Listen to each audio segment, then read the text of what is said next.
Pleasant night, pleasant night, pleasant night, and welcome to Sankofa Central Room, a school without walls. We are here again tonight to have a much needed discussions. And tonight our guest is going to be with us in a few minutes. So while we are awaiting his presence, I just want to say thank you to all our viewers online on the different platforms that you may be viewing, even those who would go and view the program after. Thank you for your comments. Thank you for your various contributions.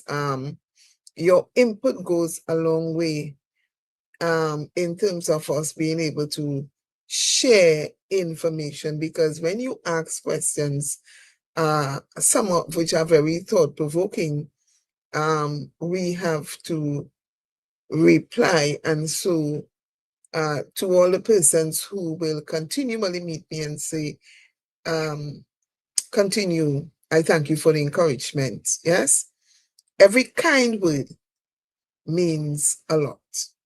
And so tonight we are talking about men, particularly young men in ministry. We would have dealt with the female before, and so tonight we want to talk about the young male minister.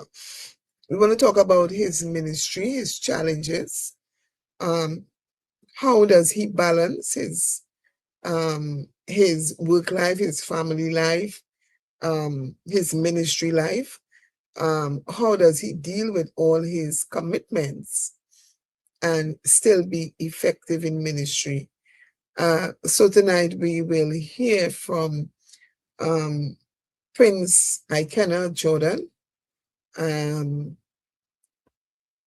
as we seek to explore this particular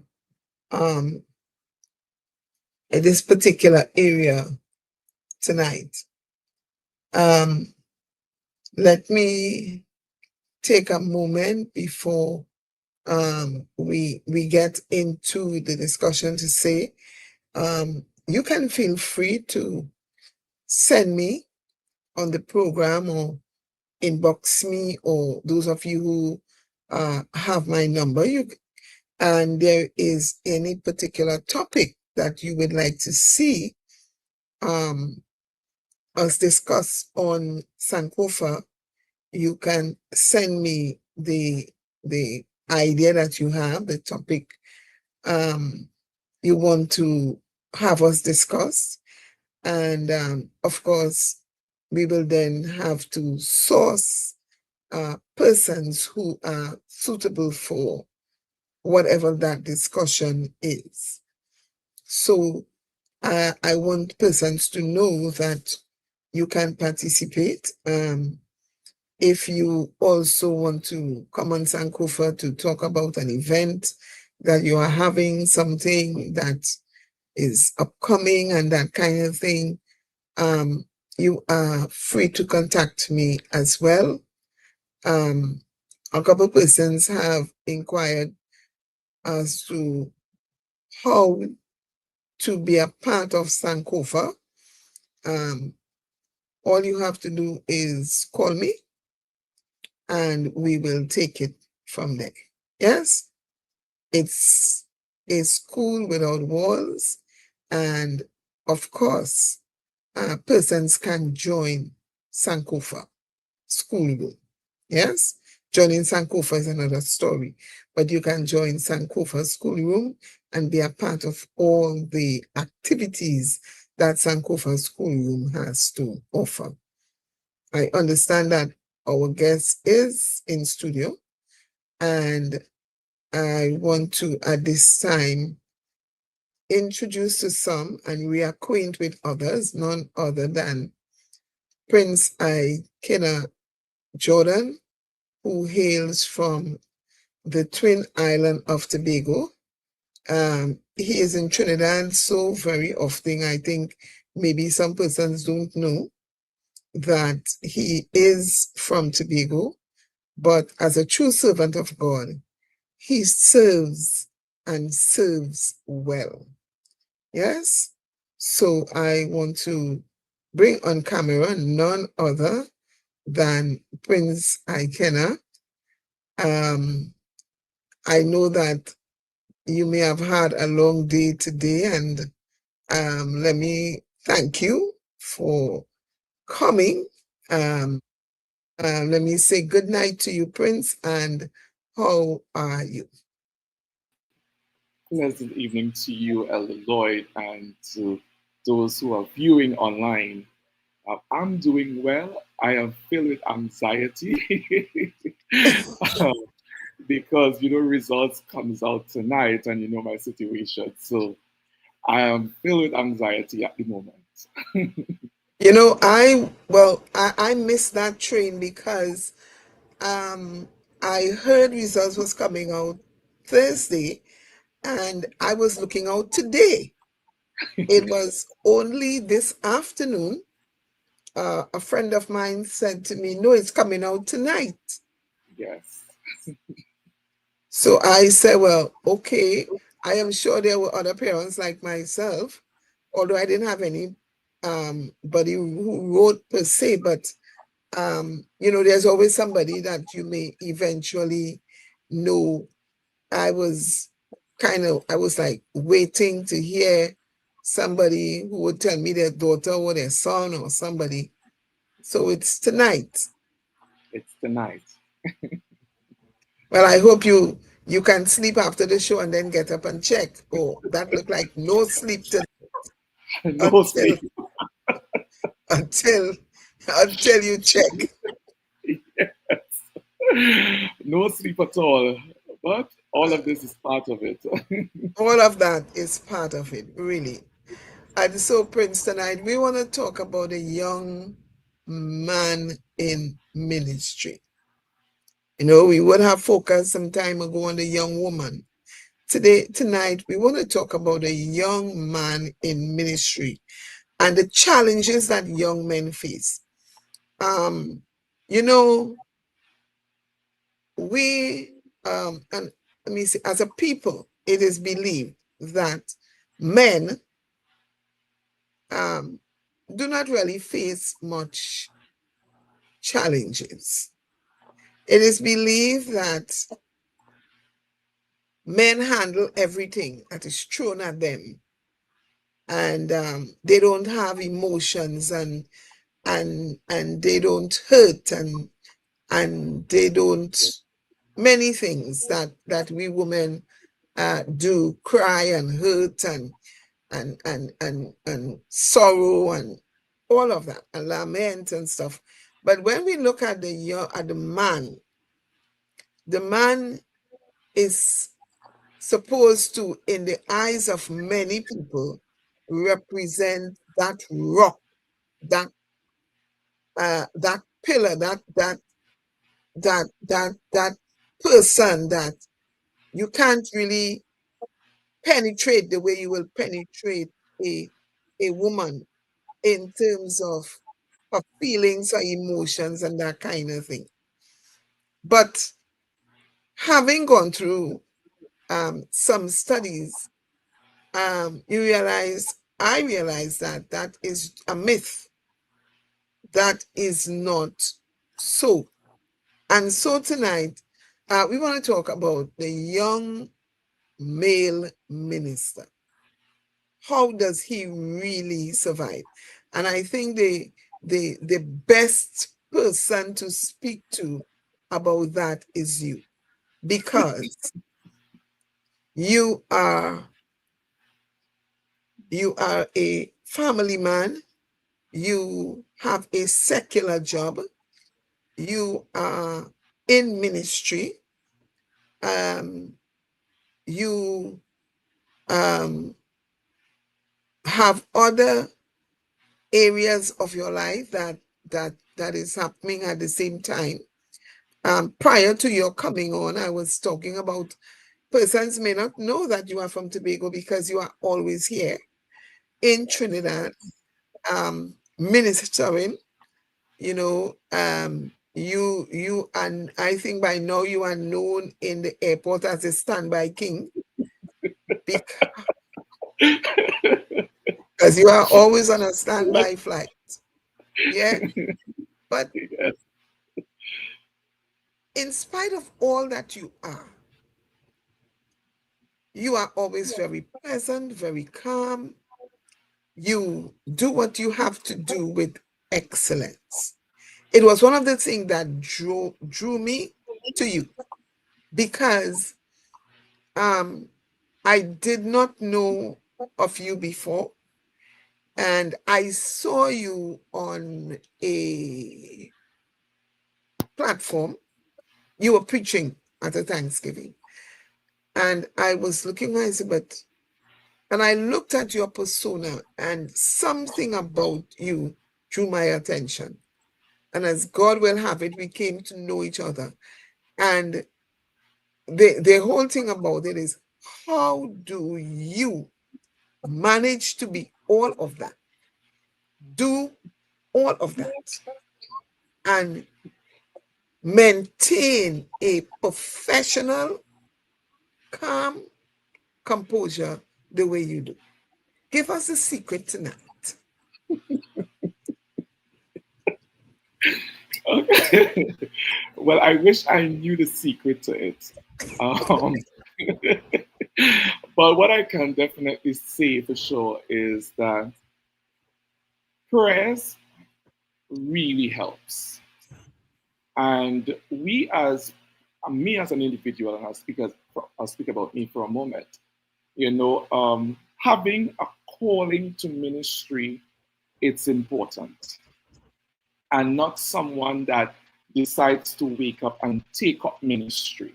So I can't speak to that, but what I can speak to being called to ministry. Because when God calls you, He provides for you. And He understands the challenges ahead, even you yourself may not understand it. And of course, there is a human part to a young man, especially young as I am. And in ministry, there are lots of challenges. And ministers of today or leaders of today face both traditional and modern challenges.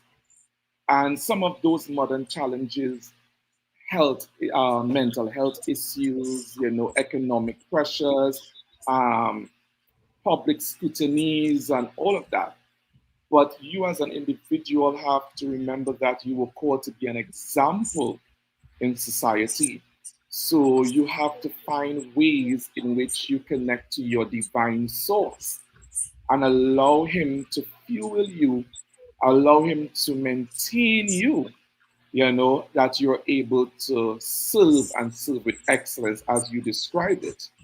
Um, yes, sometimes you get overwhelmed. Yes, sometimes you feel like it's a bit too much, especially having to do the Trinidad trips, I must say.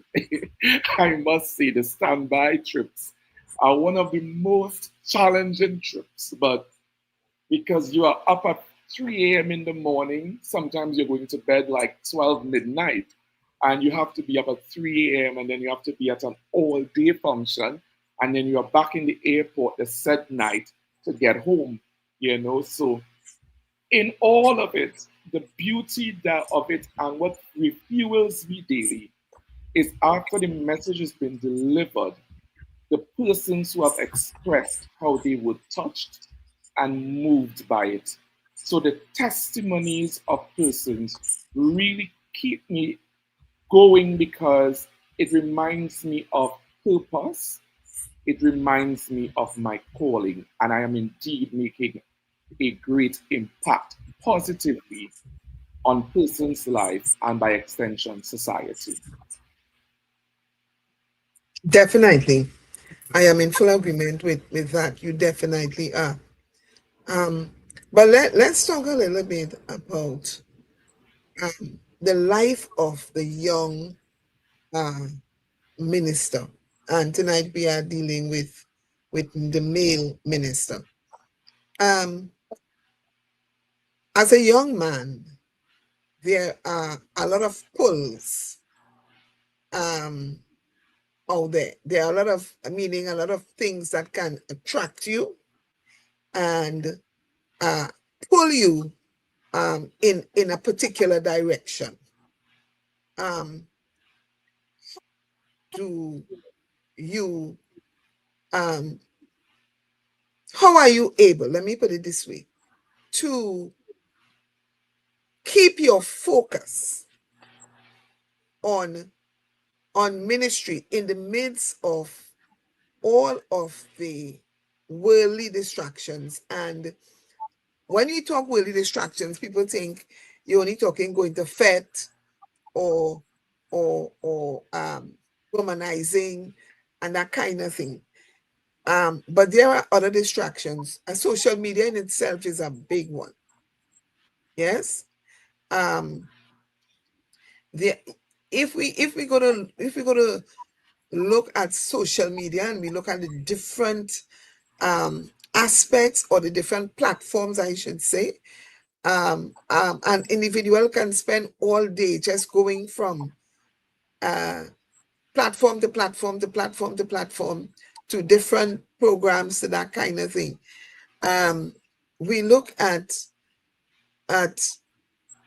other aspects as well.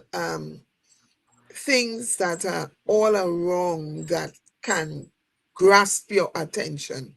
How do you manage to stay focused in the midst of the noise? So I will share history, a little history of me with you. Of course, I was not this disciplined before, and that's what I in my early statement I mentioned being called and choosing ministry is different. Um, so I had a calling upon my life, and being younger than I am now, I had no interest in leadership in the church.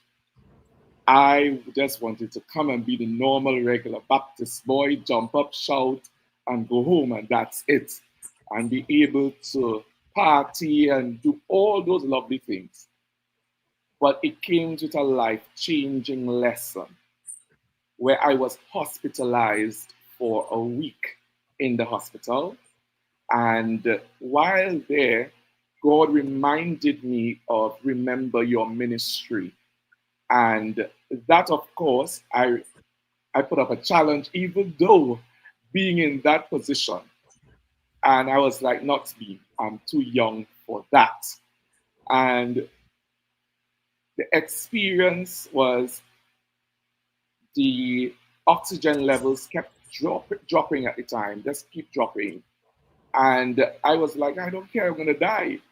I made up my mind. But something within me decided to, I think it's the spirit man in me, realized that the carnal man made up his mind, that he made up his mind is die and that's it.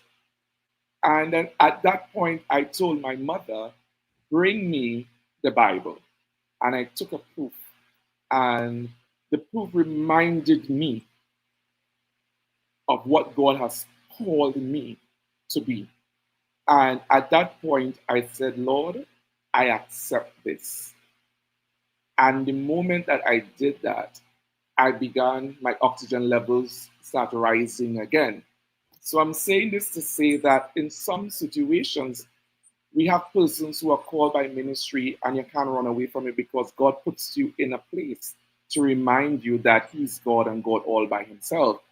And for those younger ones who are there, their stories may be different to mine and experiences may be slightly different to mine. But what reminds you is that what keeps you focused, my focus is I don't want to ever end up in a position like that again. Because I'm saying that the second time would be worse than the first. So that keeps me on the pathway. And coupled with the testimonies of others on how I have been impacting their lives and making change in some of their lives in some instances. So that keeps me on that pathway. And of course, the distractions do come of the world.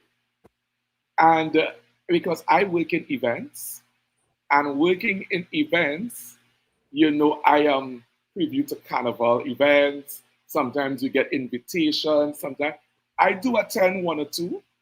I do attend one or two, and I'm not gonna hide it because you may just see a photo of me being there.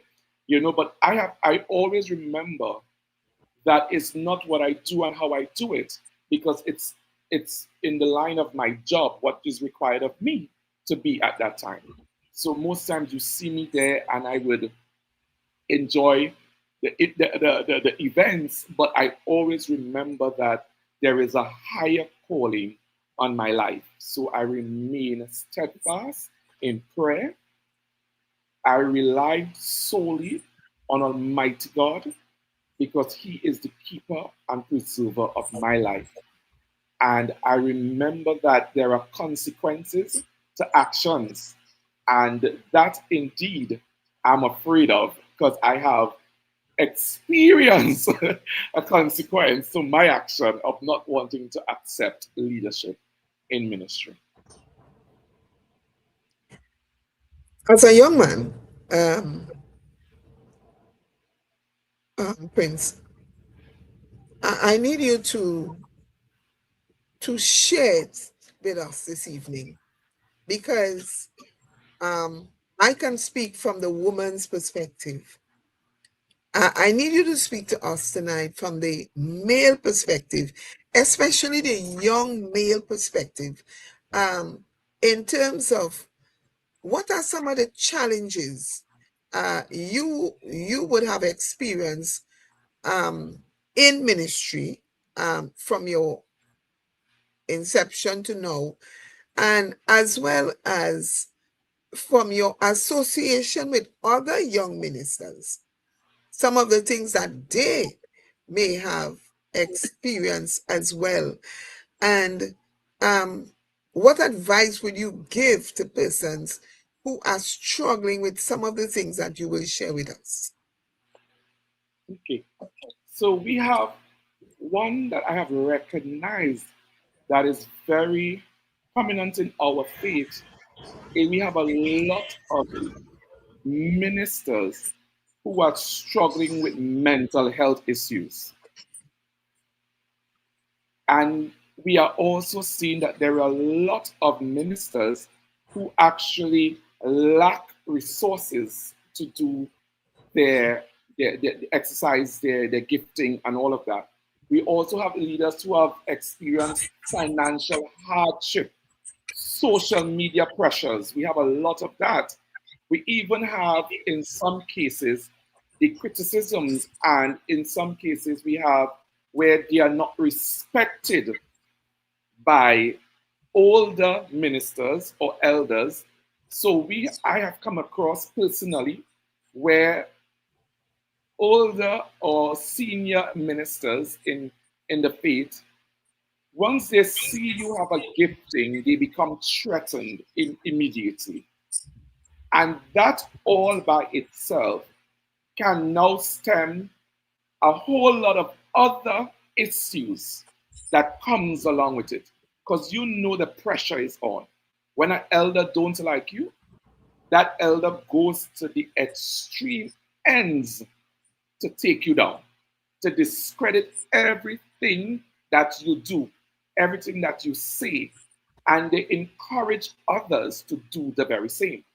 So, as a young man in ministry, being respected by some of the elders can be a challenge indeed. However, I believe that respect is not given, it is earned. And in this case, I would advise you to respect them regardless. Respect them, show them kindness, show them love. Because some of these very elders lack love. They have never experienced what love looks like.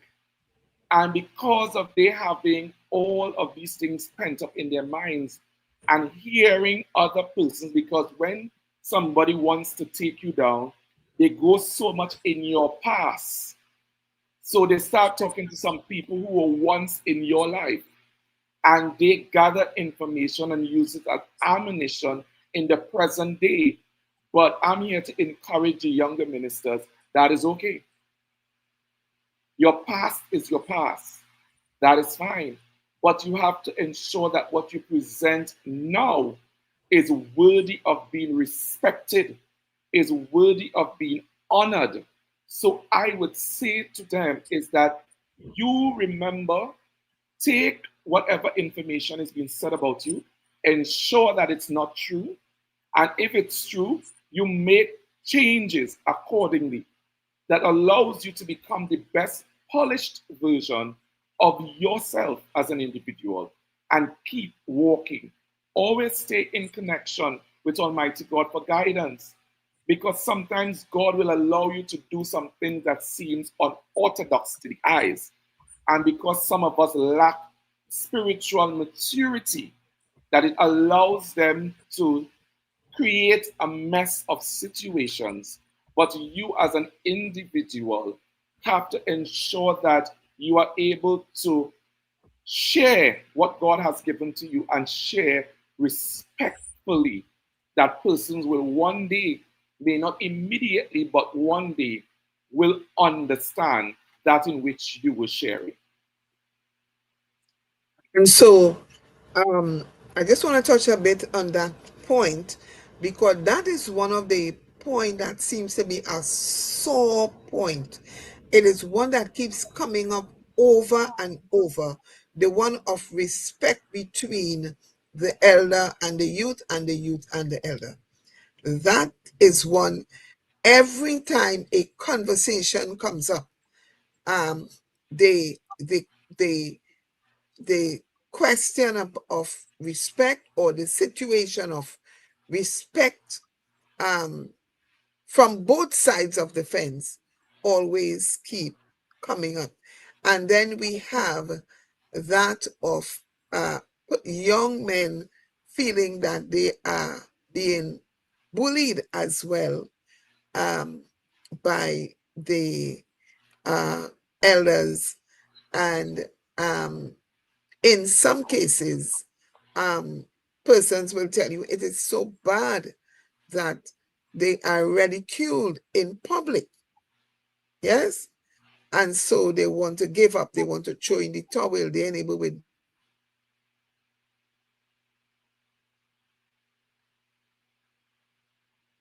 In that case, in that situation, um, how would you encourage the young man? Well, what I will say to you is that just as Paul would have reminded Timothy to lead confidently despite your youth. And sometimes we just need to find that one elder that would encourage us in the right. Because we have some elders who encourage in the wrong, right? But you want to ensure that you find a trustworthy elder that you can depend on for a word of advice that will be able to encourage you, just as Paul would have served for Timothy in that time.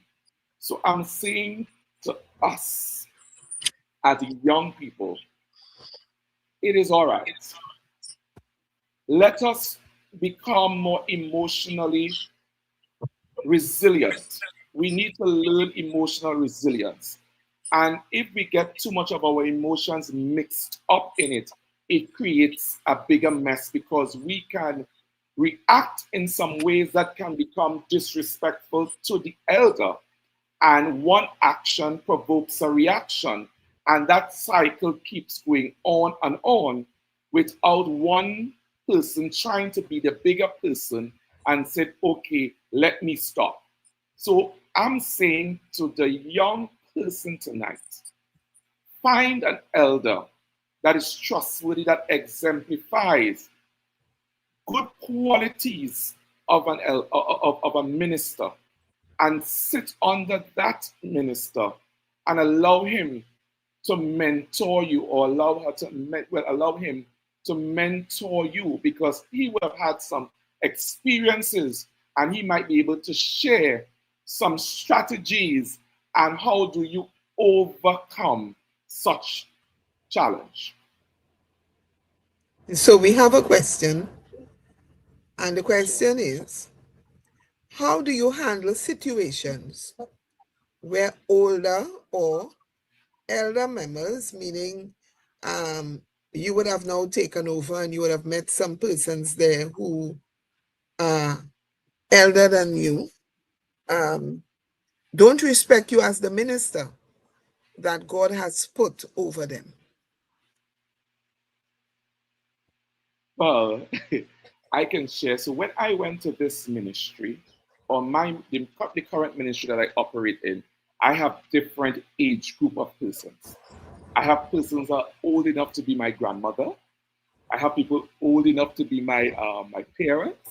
I have younger than me and so forth.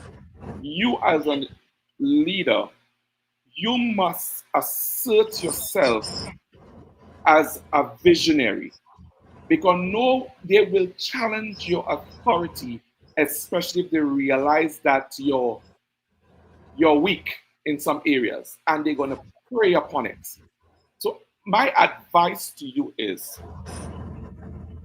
find a way to establish your authority within the ministry without creating too much of waves, unnecessary waves.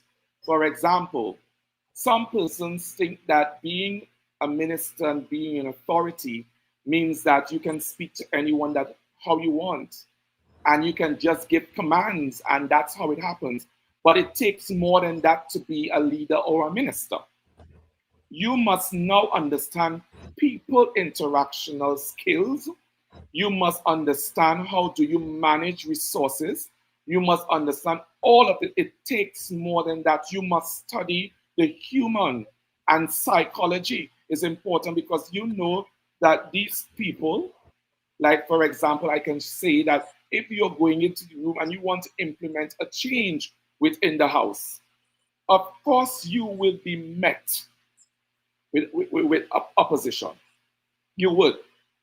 So if you say, for example, I am going to say that let's ring the bell at the beginning of service, probably they never did it before.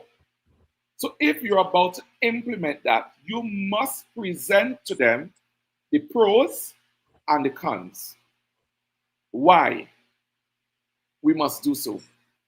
And when you do that, when you suggest it, not just enforce it, but suggest it as a leader, you have to wait till it's saturated within among because you're going to hear them going and talk, and all of them going to say all kind of thing. Why are you trying to change this? Why you want to put that in? Give them some time. Then call another meeting. Members, I have given you enough time. I'm about to implement this. Where's your thought process on this? Let's hear from you again. And you present again the pros and the cons and why. And in some cases, ensure that you have biblical reference because when you're going to speak among the theologians, you have to be very careful with that because they're going to tell you it's not in there, so you can't do it. Yes?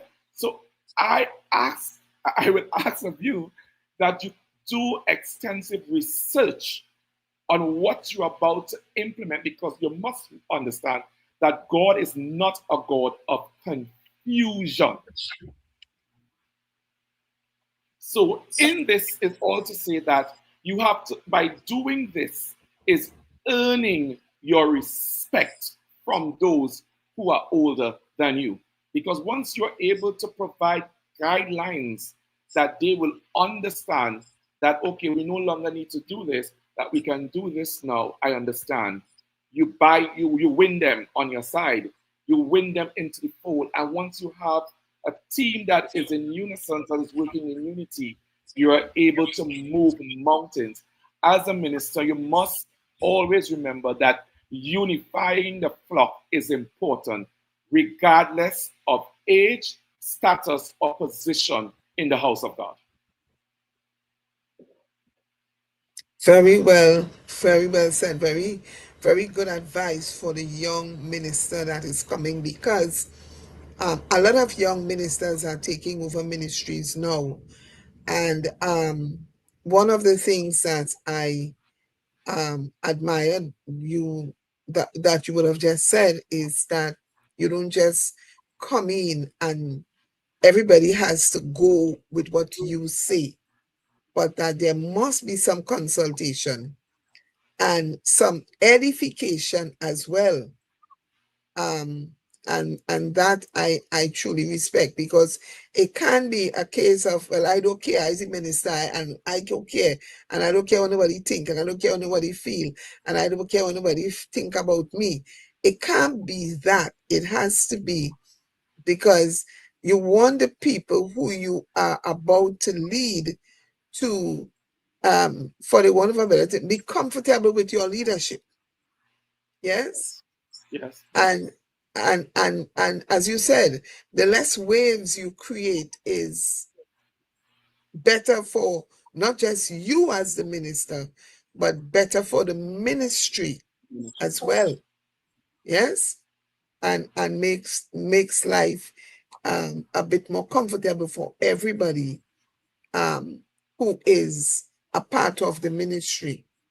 You know, um, when you would have mentioned a few areas before, um, that you looked at and you were looking at as challenges, and you talked about sometime the minister is faced with mental health uh, challenges um, because of life and life's situation. Um, how do you um, propose that the young minister, when he realizes that he is a bit overwhelmed and it's starting to affect him, affect his judgment, affect um, his rulings, for the want of a better word, affect his leadership, um, what should he do? Okay, great. So we can agree that most of the churches or sanctuaries or whatever you want to refer to it as, we can agree that the structure of the spiritual Baptist does not always cater to the head minister's um, needs at times. And I'm talking about personal needs and stuff. So you must understand that one, the minister is working a full time job. And two, ministry is a full time job as well. So while he's Yes, managing secular job, he's also managing ministry at the same time because you are getting calls throughout the entire day. You still have to find time. Okay, I need to do a letter. I need to study that this area in the church needs to change. You are doing work every day, all day. And in some cases, you are even up late at night attending to persons' needs and attending to some situations that persons are going through. And you have to also understand that this can lead to burnout. And this minister, and as I explain it in the best way that I can, that the minister of the church cannot decide whether or not he is going to this member's Thanksgiving or this member's flag planting or not. He has to be present. So if every weekend, because we know everybody that's come, you have a Thanksgiving this weekend, you have pointing on this week, and then you have a next Thanksgiving. Some members are not even considerate. And they're dealing with how it stems, where it comes from, how it can lead to the mental breakdowns and all of that. That this person continues to be going 24 hours a day meeting the requirements of the membership. And this happens 365 days a year. That no one would say, okay, let us give this minister a vacation. Other denominations are set up where their ministers get vacation. They go on vacation to relax themselves. Where we have in the spiritual Baptist faith a culture where I'm not saying that it doesn't happen, but we don't have much of that. So it's always about pouring into others constantly, dealing with your issues, and sometimes you have to put your issue on the back burner to deal with other person's issues. And then you're leaving your business undone, makes it even more challenging for you because after all is said and done, you still have to come back to your business.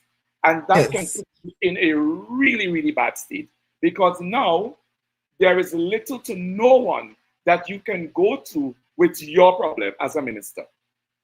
So the minister suffers loneliness in some cases, not being able to go to anyone with his problems. And because of that, it puts the minister in a place of depression and, you know, anxiety and emotional exhaustion because he is now on a roller coaster ride. That the moment that he has to smile or get a time to have a light moment, somebody calls, is a problem. So he has to, it keeps him going all the time. So this can now lead to someone who is not able to properly manage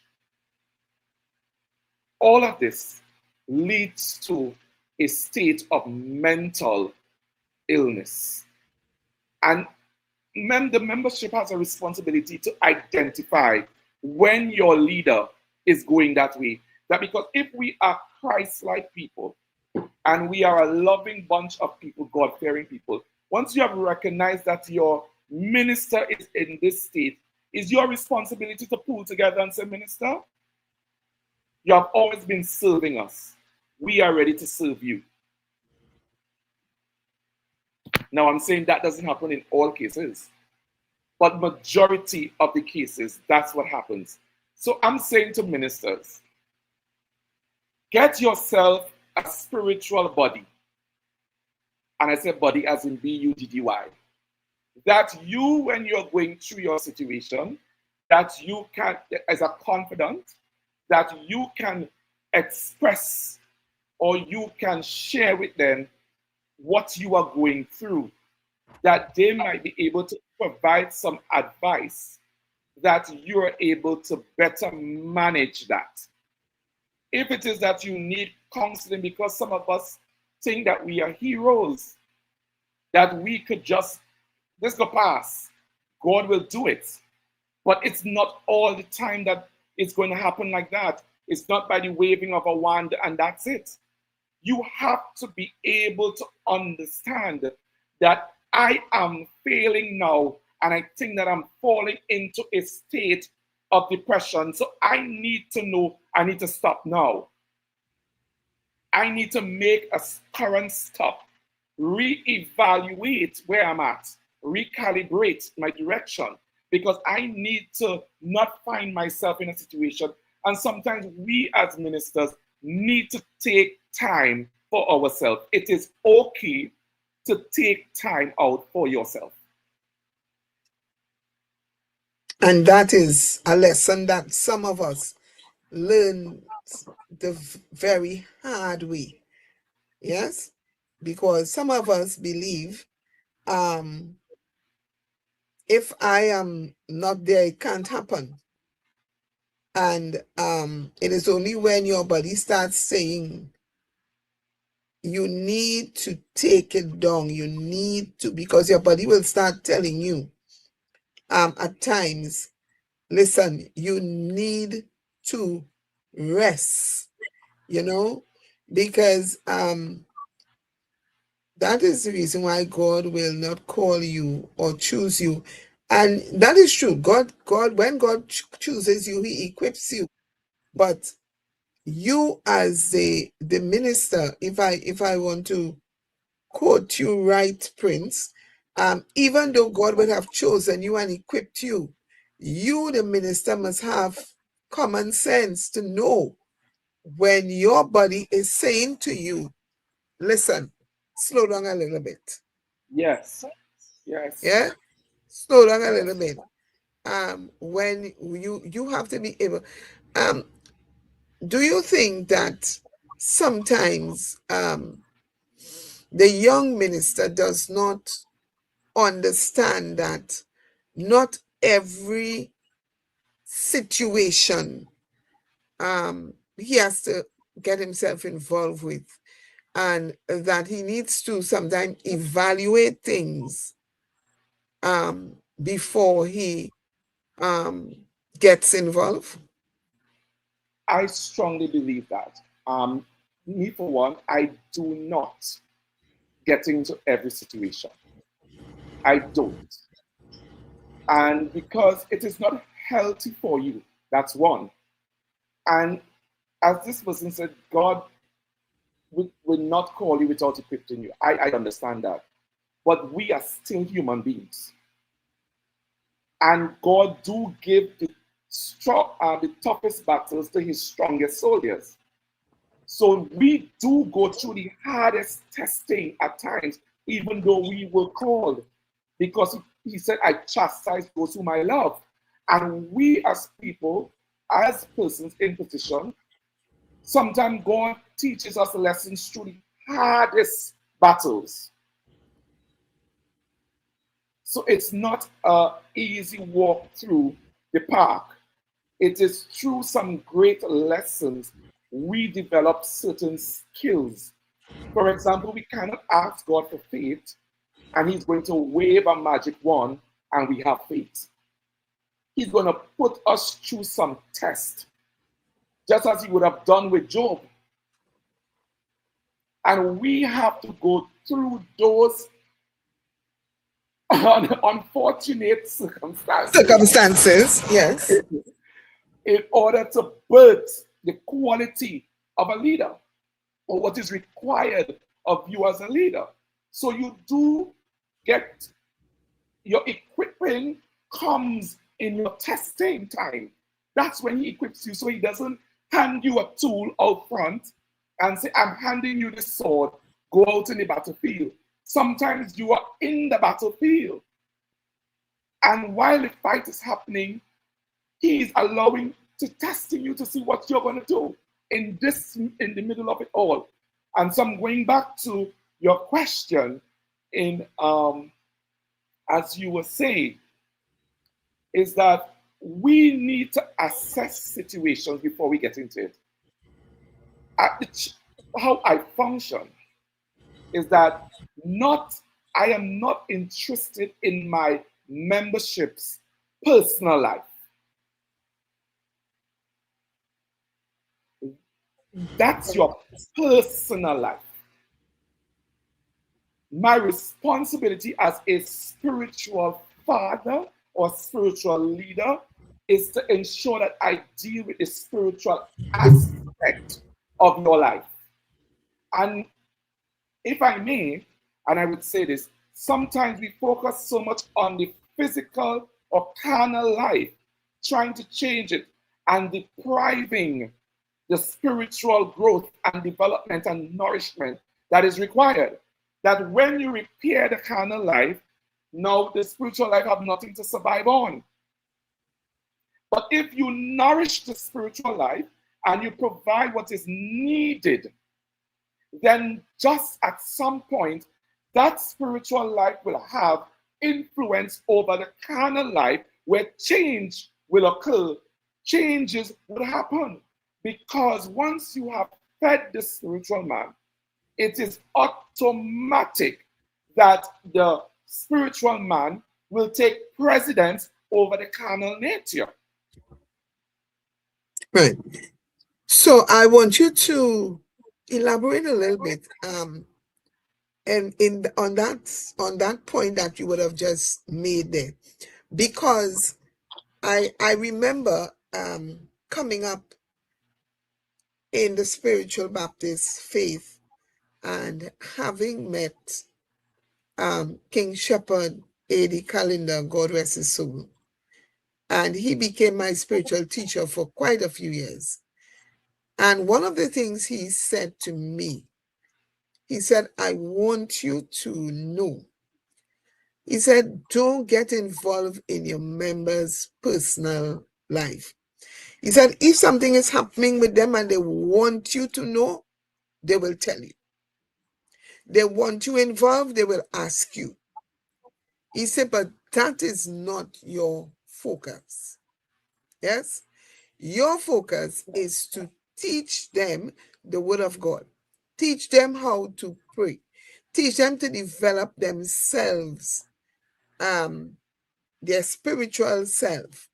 And so, having heard you say that similarly, I want you to elaborate a little bit there and let people understand that we are not there to get involved in the business per se. So, so there is a saying that says that if you respond to every dog that barks along the street, then you will never reach to the end of the street, right? So our goal is to get them to a place that you're able to stand on their own. Some of our spiritual leaders are guilty of creating spiritual persons to depend on them. Yes. And depending on them, they're preying on their personal stuff. So, for example, in their personal life, they have husband and wife situation. You as a leader, because you want to have control, because we have persons who seek that have a controlling spirit. So to be involved in your business is to have some level of control. So some persons go down that direction. So you believe that if this person, I'm in this person's business, I can control them and they will remain a member in my house. So you're always quick, okay, to, let's say, for example, a husband and wife is having a problem because the husband probably stepped out. If they have not brought that to your attention and said, I need your intervention, then it is not your place to get involved in that.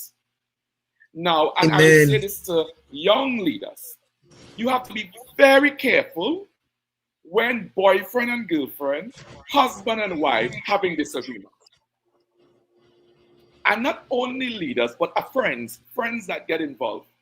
Because when they fall out, you get involved. And when they patch back up, you become the enemy.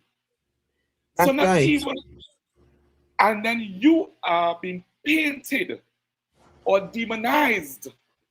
And it brings your office into question because they are no longer addressing you as Ricardo or Hilary. And it's Mother Lloyd who come in my business. And it's Prince Ricardo who come in my business. And they take that outside and create a mess that person thinks that the leaders and elders of the church are persons who are creating commerce and confusion. So it is not wise for you to get involved in people's situation. And if you choose to get involved,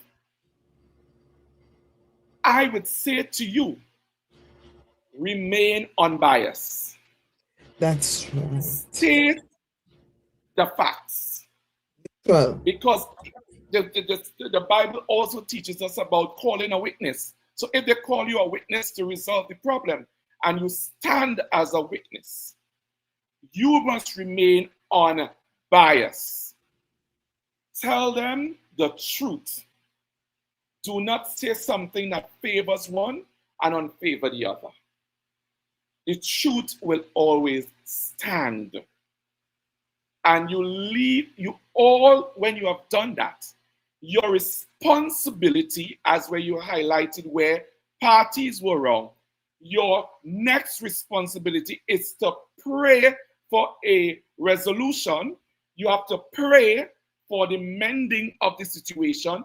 That's your responsibility, to pray for them as a spiritual elder. Well said. Pray Well that said. they can get over it. Because too many times, spiritual leaders and ministers act in the position of dividing persons, separating persons, because we put our personal emotions and feelings into the situation, and we are not the very best of mediators. As a mediator, your sole responsibility is to resolve the situation. Totally agree. So we looking at the young man in ministry, and um what advice would you give to the young man who would have found himself in a place where he is placed in ministry, but one of his weakness is that of the opposite sex, and so um, he finds himself sleeping around with the young woman that he is supposed to be leading. How would you, what advice would you give to the young man who finds himself in that situation? One must understand that self-discipline is important. You would have those temptations coming your way, but you have to be disciplined enough to know that. And even, okay, let me just say this. For example, most people who sleep around, as you say, persons tend to lose great respect for them. So, as a young individual, while you are there, you must understand that you want to maintain respect in the house of God. You want to maintain respect in the office in which you serve. So if you continue to sleep around and share yourself around, people tend to think that they can equate themselves to your level, and they no longer see you as the leader, but they see you as an equal.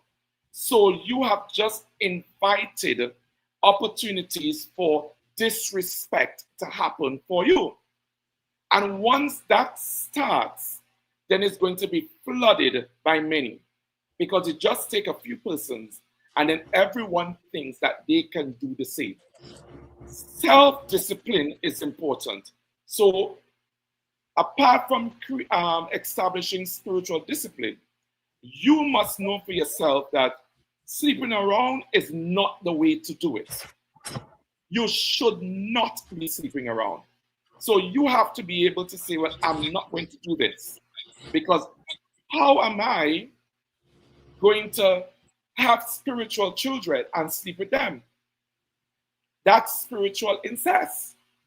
So you have to think along the line, view these people who are under your care as your flock, as your sheep, as your children. Why would you sleep with your children?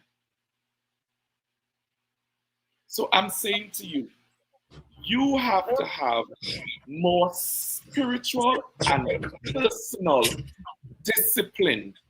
What is required of you, what God has called you to be. Now, no one is perfect. And we know as ministers, especially young, because person tend to get attracted to your anointing. From the moment you have a little voice and the moment that you're looking a little good, and once you start and you step out there and you're dressing well, immediately you're going to get eyes on you. Immediately persons are going to, hey, I really like you. And that's how it starts. It starts by something about you I just don't get. I like. But that like is really lusting. They're lusting after you. So you must be able to discern and say, okay, how do you, and it's important for you to know the conversations that you are entertaining. So it starts off in a small way before it gets there. So when you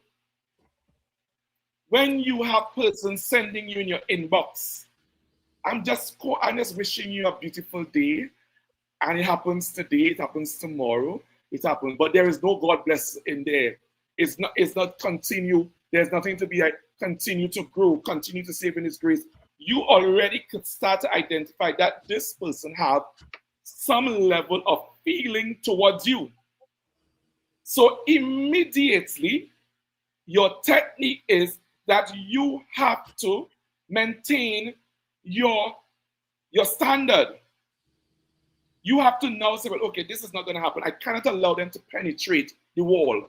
So you have to start to respond in some polite ways. May God richly bless you also. Stay sweet in Christ. Stay focused. Go and you give them a word that they can go. So they will no longer see you because your response is what they look at. So when they say, have a beautiful day, and you say, you too, my dear, or you too, my love, they feel as though that they are being entertained, so they come on to you. And at some point in time, your flesh will become weak and you will yield to their calling. So you have to ensure that your walls are up, that it's not easily penetrated, that you can stand firm as a minister on the principles, the standards, the morals, and the values that are expected of the office. Because that is a big challenge, and that is not just a challenge for young people. That is a challenge. We have a question, but before I go there, I want to go back to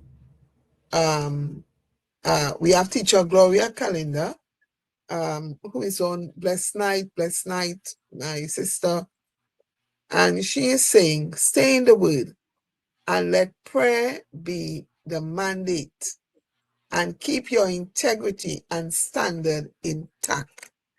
Yes, because we of rumors, whether we entertain it or not, the rumors will keep spreading, whether you entertain it or not. Of this one with that one, and that one with this one, and this one with, the young minister, the young male minister with 2-3 different young ladies and that kind of thing. And so that is another area that of concern, because then, as you would have rightly said, then where is the standard? Yes. And so I think in a case like that, and so I want to ask, in a case like that, would you advise the young minister, when he realizes that his problem is the flesh, that he seeks godly counsel? Yes, yes, indeed. Yes, indeed, you seek godly counsel. And because you have to present your situation before God, you have to acknowledge that you have sinned. You have to acknowledge the sin, that the hidden sin that you are faced with daily, the temptations that you are faced with daily. And that should be you always working on yourself. And you must be able to talk to God about it. That just as the same way that others, that you will influence them, or you will encourage them or inform them to make changes. so is likewise of you who have to make changes. So it is important for you to seek godly advice, intervention. Ask God to guide you.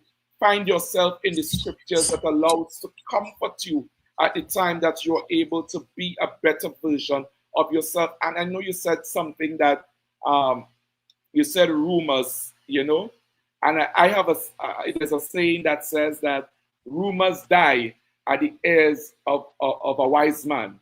So whatever is being rumored, if it's not true, then you should just continue along your way. But if there is truth in it, you need to stop, examine, and make changes where it's necessary. We have a question, and the question is, what advice do you have for young ministers who use their spiritual giftings for personal gains?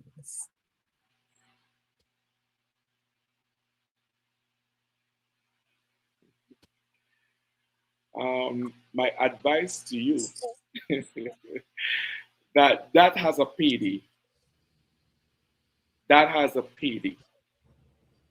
And one must understand that your gift or your anointing comes naturally with provision.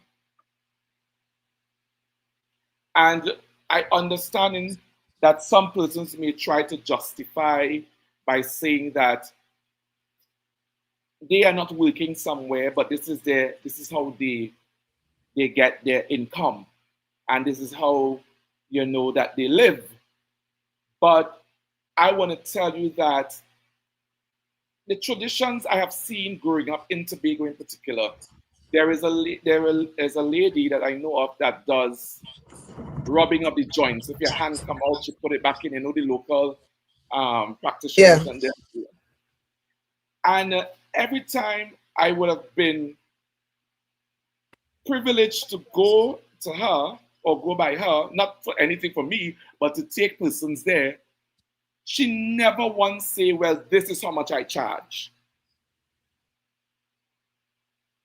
She has a calabash, and she said, whatever you feel to give unto God, you place it there.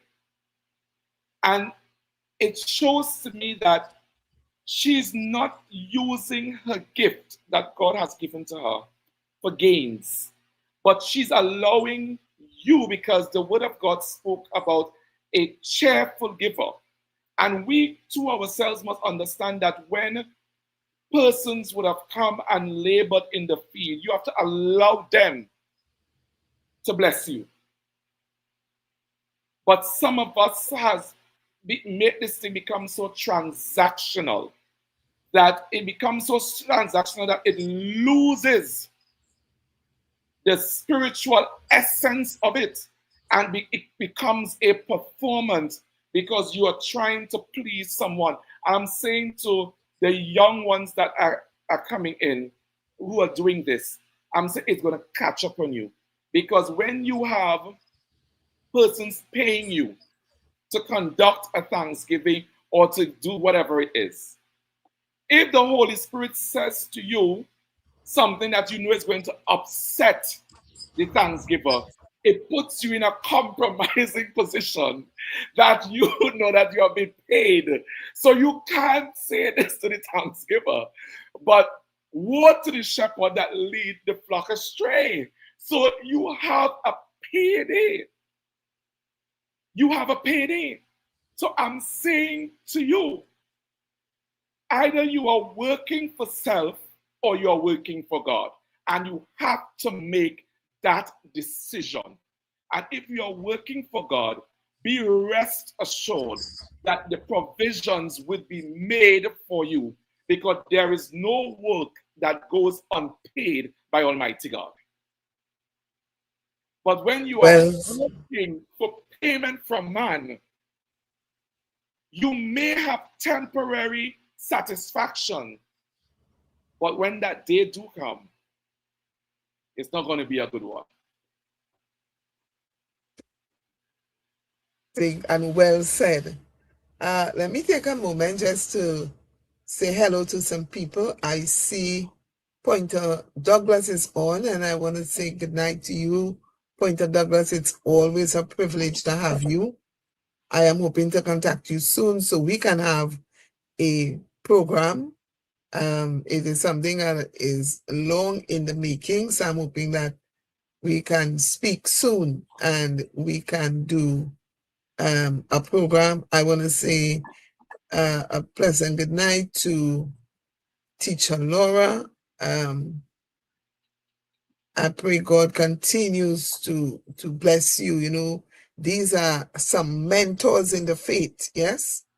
And these are some of the people that young people can look to and get some sort of help, for the want of a better word. Teacher Lorraine saying First Peter chapter 5 will give us the remedy for such behavior. Yes? I want to say good night to Mother Miss Marsha Brown.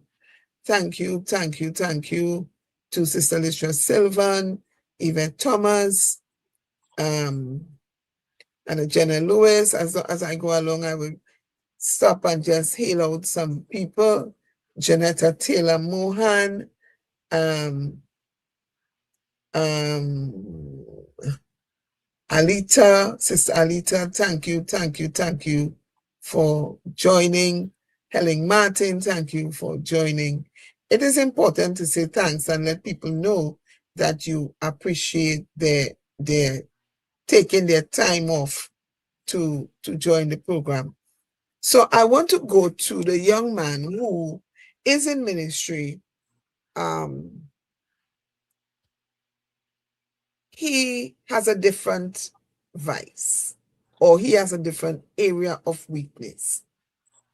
He is into ministry, he's there every Sunday, he is doing what he believes he has to be doing. But beyond the ministry, his life is the world. And he would say, well, I'm young, and God will understand. And I am expected to live my life because you're only young ones. So he is involved in everything that you can think about. I don't want to pinpoint things, but I'm saying everything. And comes to church when the Sunday come and would say, as long as I do what God tell me to do, it's okay. What would you, how would you encourage such a young person, a young man? Well, for him to first say that, we can identify spiritual immaturity immediately. And being spiritually immature and even immature carnally, because in every office that you serve, there is an expectation. And I want to make reference to a job. When you're a line staff, you can do some things and get away with it. But when you have elevated to the office of a supervisor or a manager, because that's what ministers do, they manage ministry and stuff and all of that. That too comes with a level of accountability. That responsibility that you have is one that is of a great one. So it's not like I can choose to come and don't come. It's, it's not that I can do as I want and get away. Remember that you are employed by the one who have created you, the one who controls your life, the one that has breath into you, the one that is God and God all by himself. And if you don't understand that as an individual, you are going to learn that the hard way. Because sometimes some things that we see happening and we see it happening for a period of time, God has time on it. And as I tell people, God don't allow anything to happen if he don't want it to happen. There has to be a reason why he's allowing it, because there's a lesson that's to be learned in there. And I will even go as far to say that sometimes we have persons who will be gifted in a particular way, that they will be able to excel at their gifting and exercise their gifting and be exceptional. But the life in which they live is not favorable. But at the end thereof, there is a possibility that you can hear, "Depart from me, I know you're not." So you as an individual have a responsibility to always become better, to always become more disciplined, always to become the person that God has called you to be in. And sometimes, as those who have appointed you or those who you sit under have a responsibility to remind you of the job description, to remind you of the criteria and the requirements for the office that you ought to hold. And sometimes it's just a reminder. And sometimes we settle for things that you can just do anything, and that's it. That's not how it works. Because you will be held accountable for that kind of behavior. And if you don't believe it, the word of God says, "Behold, I come quickly, and my rewards are with me, and it's to pay every man according to their work shall be." So I'm saying to the young person that don't be a presumptuous sinner, but be someone that you're in the situation, fight to get out of the situation. Take every day that you walk, you talk with God. "Lord, take this vice from me. God, I am falling short of your glory. My sins are ever before me. Blot out now my transgressions." You have a conversation daily with God, and God is going to hear you and deliver you from that. Because I tell people, and I tell baptism candidates in particular, do not come to mercy seat today, baptize today, and wake up tomorrow and you are holier than everyone else. Don't do that. Change takes time, it's a process. And for example, I would say that if you're a smoker, if you just say, I just want to stop, and you just throw away the cigarette today because the pressure is on you to throw away the cigarette.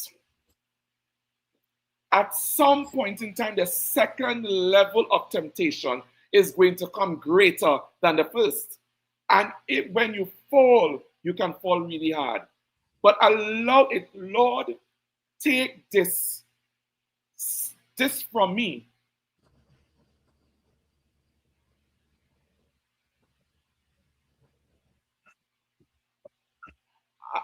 I hear you, Teacher Laura, but at the same time, this is what the word says.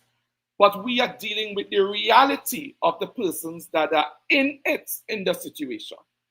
And we all can agree that the word lines up to allow us to measure to that word. But how do we get there? So we start someplace to get there. So we can't use it as an as an excuse to say that I am just doing this and that's it. No, that's wrong. But if someone, and elders and ministers in the house of God, we must encourage persons to make the change. And in some cases, we need to hold the hands of those who are making the change and walk them through it. Because sometimes it takes an extra, some people requires an extra push just to make that change. And you have to meet them where you are, just as the word of God meets each and every person where they are. No matter how a great preacher you are, you can't give the word power. The word has its own power. And one day, when the word reaches the sinner man's heart, conviction will happen. Sometimes it comes sooner than others. Sometimes some persons take a longer period. But as I said, the church, the family that we are here, we have a responsibility to hold the hand of the person that we require change from and walking with them to that change that they need to come into. So, Prince, how do we deal with the young man who is in ministry but stands alone? He believes that he doesn't need an overseer. He believes that he doesn't need an elder. He has the spirit. God give him the work. He know what he doing. How do we deal with what advice would you give to this young man who is in that space where all he has is the spirit, so that when the world, the flesh, and Satan compasses, and he doesn't have a footing to stand on, and he does not have an elder, what advice would you give to that young man? Well, Lloyd, when you said that he says that he doesn't need an elder, he doesn't need someone over him. A student that does not need a teacher, that's crazy. Every student requires a teacher. Every young person requires an elder over them. There is no amount of power or spirit that you can have.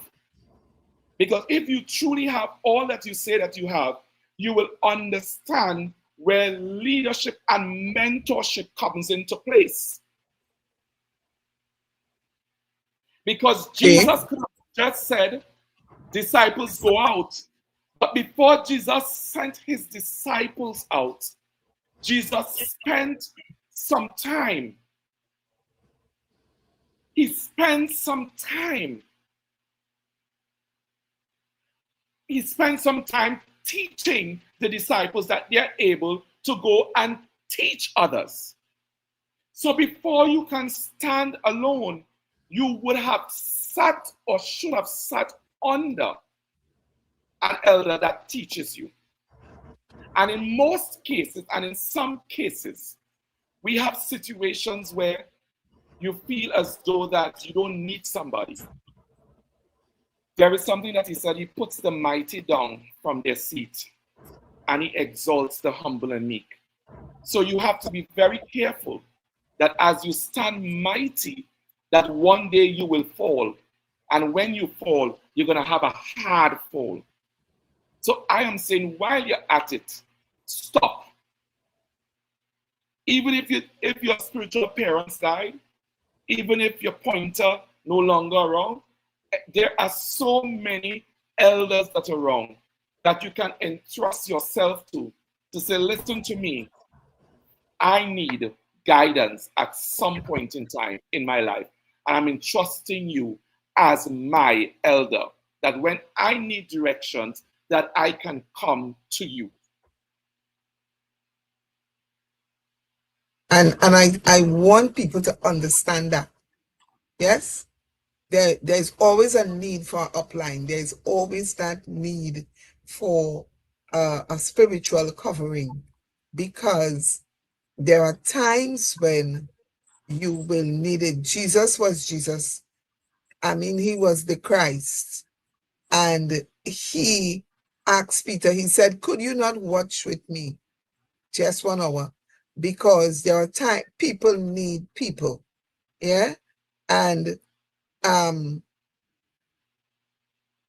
standing alone in ministry is not a wise thing. Let me just take a moment again to say hello to some people. Archbishop Hilton Hathaway, blessed night, Archbishop. Thank you for being on the program tonight. Queen Mother Jackman, my sis from the Bajan land. Good night, and thank you to First Lady Charles, thank you. Thank you for joining us tonight. Every comment, every question is important. We have some questions and some comments, so let me go quickly to them. We have a question coming here. What is the protocol for inappropriate behavior within the church? Somebody is asking, what is the protocol? My question is there a set protocol? So I just want to add to that. So this is the question on the screen, but I'm adding to that. Is there a set protocol? Well, the Bible encourages good behavior in the house of God. And not only that the Bible encourages good behavior in the house of God, but in society sets up what we call standards. And I'm talking about the laws of the land. We're talking about the laws of God that is made that we all need to stand and be measured against. So when we say the protocol within the house of God, if there's a inappropriate behavior, somebody has to answer to somebody. And some of these churches, because we have experienced so much of inappropriate behaviors in the house and it's not being resolved because it's a lack of proper leadership structure. And this to say to you is that when one falls out with one in the house of God, that person leaves the house and open his or her own house. And then when that happens, we have other elders who endorses that person. Right. And because of that, and that's why I said the breakdown of the leadership within the house of God, that when that other elder endorses that kind of endorses that person, he also endorses the behavior of that person, which becomes a norm within the house of God, and it is difficult to treat with it. So I'm saying to us, we have a responsibility to know what is required of us at every single level in our walk. Every office, what is required. And not only that, but what is required of you as a Christian believer. What is required to you as a child of God? What is required? What are the behaviors? What are the qualities that I must possess? What are the do's and don'ts that I should not? And once you have established that and identify it, then you are able to treat with issues within the house of God. And as I said, a fish does not rotten from the tail nor the belly. It rottens from the head. And we have a lot of heads in the house of God that's supposed to be upholders of proper behavior, appropriate behaviors in the house of God. We have that sole responsibility, and somewhere we don't focus on it because sometimes we of ourselves are guilty of inappropriate behaviors in the house of God. Exactly. And so, as you would have made a reference earlier on as to the minister being obligated to not speak because of financial gains, here we have another situation we can talk about when your behavior is not forthcoming. How could you correct another individual? Yes. So it all goes to, there must be proper behavior from the top. Yes. Come down, because you cannot correct persons when you're doing the same thing. We have a comment from Pointer, and Pointer is saying, a lot of things in this Baptist faith is being hidden under this guise of the spirit. And he's saying he has a big problem with it. You know, the spirit give me and the spirit tell me and the spirit and the spirit and the spirit. And the Bible says that the spirit must bear witness with the word. And sometimes we want to know, well, what happening? And because you can't doubt me because the spirit tell me and the spirit give me. And we have some questions. I want to so we have a question. How do you feel about a person receiving mentoring and guidance from other elders other than their spiritual parents?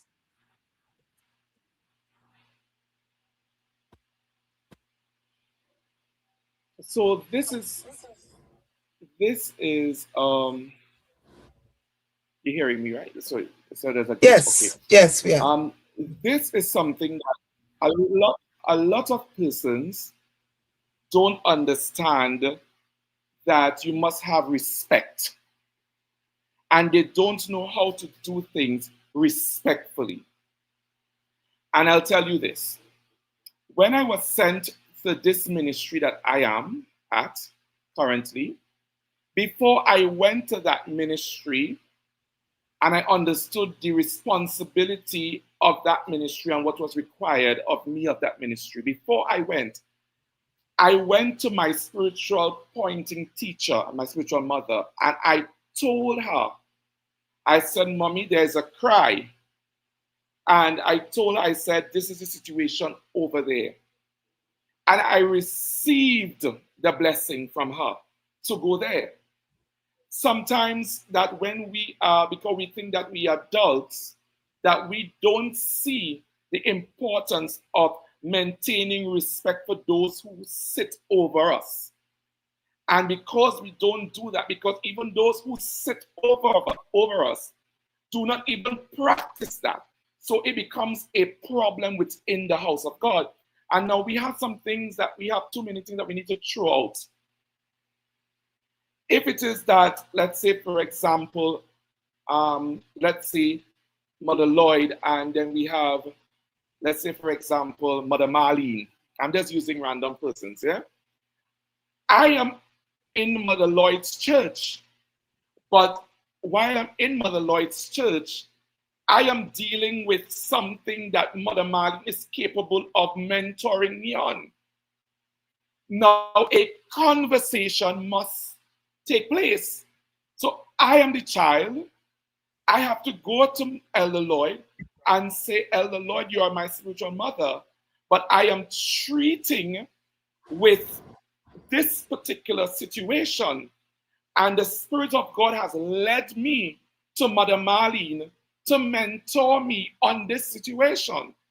And Elder Lloyd must have the level of spiritual maturity to make way and provisions for the child, that the child can now, so the child can now be in, because out of your temple does not mean out of the house of God. And so many times we hold on. For some reason, we just hold on to people. But I'm saying that we have to open up, because you as a teacher must understand that it's not everything you would know. There's some strengths that you may have, and there's some weaknesses that you will have. And you have to just agree, and you just have to accept it, and nothing is wrong with it. Your strength might be in theology, whereas someone else's strength will be in spiritual administration. But this gifting that this child has, the child has to exercise spiritual administrations, but you don't know. So it's two things that must happen. You of yourself as the elder, go and sit under that teacher who knows and have a better understanding, that you can learn from that teacher. Then you might just come back and teach those that are in here, or you entrust that child to be taught by that teacher and come back home and build my home. So I don't have a problem with anyone mentoring and providing guidance, another elder, doing that to anyone. But I'm saying that there must be respect, and it must be very distinct, and all parties involved must be aware of where the boundaries are. And that is so true. And let me say this, because as a spiritual elder, I mentor and give guidance to a lot of people who are not under my watch. Yes. Persons will call me, persons will have different situations they're dealing with, and I will guide them accordingly.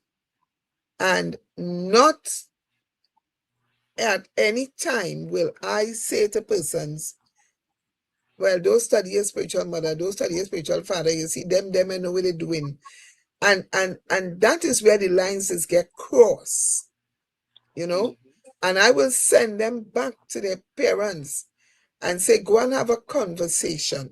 Just how you came to me and you asked me, go and speak with your spiritual mother, your spiritual father. Let me say this. Let me share an experience. I remember at one time, about 4 persons from a particular church started visiting me very regularly. And when I realized what was happening, I inquired where they came from. And they told me. And I called their elder. And I said, I recognize that there are 4 persons, or how many they were, I can't remember right now. And they are by me. And you know, they have some, they are very disgruntled about some stuff. And I want you to know. And I think that we should meet and discuss this. And I am saying to you, that didn't go well with the other elder at all. Yes? What the other elder decision was to never invite me to anything that they had again, whether to attend or to speak. And that elder saw that as a threat. And I am saying, right away, I recognize that my level of maturity and theirs we were not on the same level. Because if I see your children coming by me, I am not going to make room for them without consulting you as the elder and find out, well, what happened there. As well as I have this thing about, well, if anybody come to join my congregation and you were fellowshipping, so let's say they're fellowshipping by you and they decide to come by me, I must call you. Yes. I will call you. Yes. Yes. I don't take it for granted, because a day will come when they will move on. You understand? And they will go somewhere else. I do not entertain other people's members and make them members by me, because I am not in the sheep stealing thing. God will send to me the people who he wants me to oversee. I don't need a big congregation. I don't need quality. I mean quantity, I need quality. Quality. So there are things, if we start practicing, we will be able to curb some of the behaviors that we see happening. Another question: what advice do you have for the young ministers, or do you have for young ministers who thinks he knows more than the elder?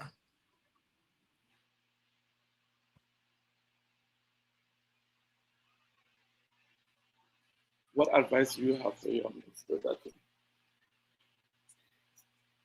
There is no amount of knowledge that you can have that can beat experience, because the writer once said that experience is the greatest teacher.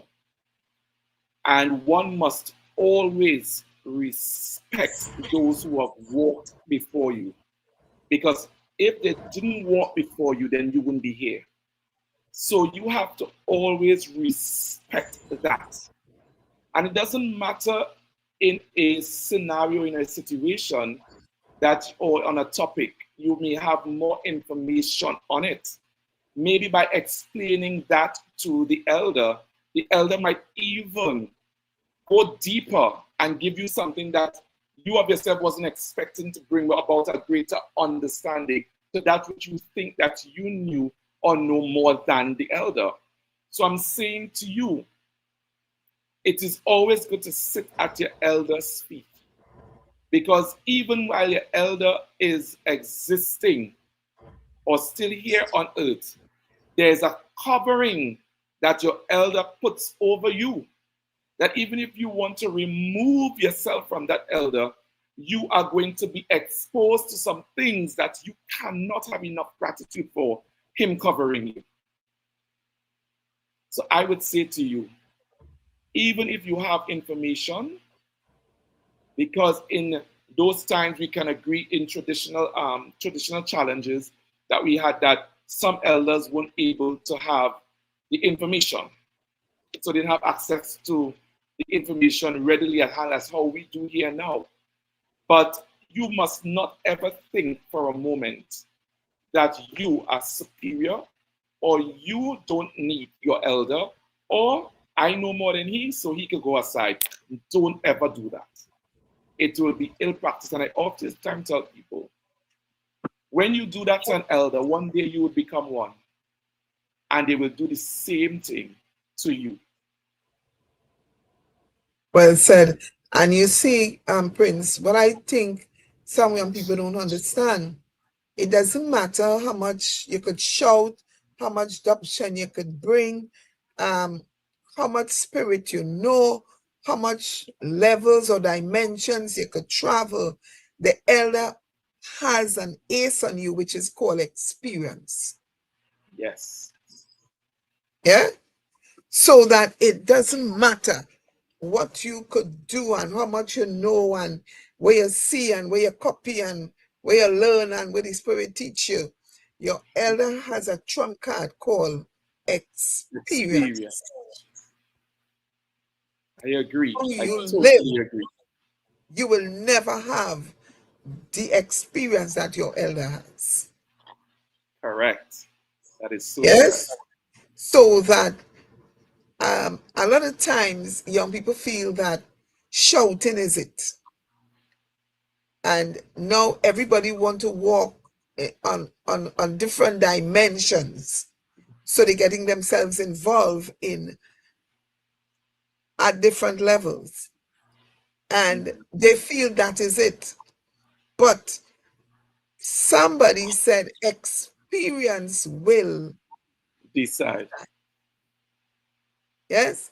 Because there are some things that, I remember once, and I always call his name and I thank him for the foundation, because I was baptized at a very young age.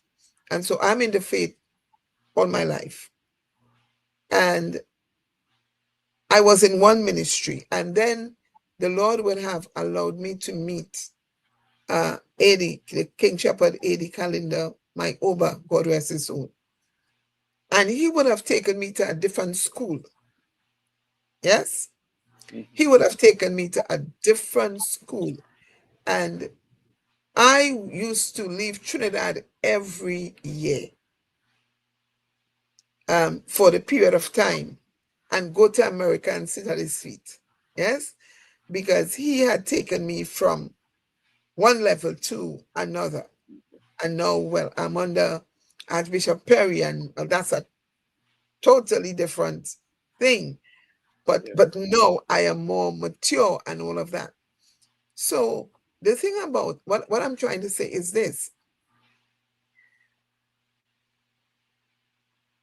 Coming through the Baptist faith, One of the things I have learned and learned to appreciate is that sometimes the people who you see jumping up the less, be careful with them.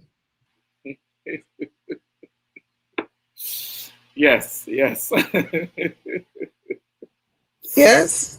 Yes. Sometimes the people you see, um, they are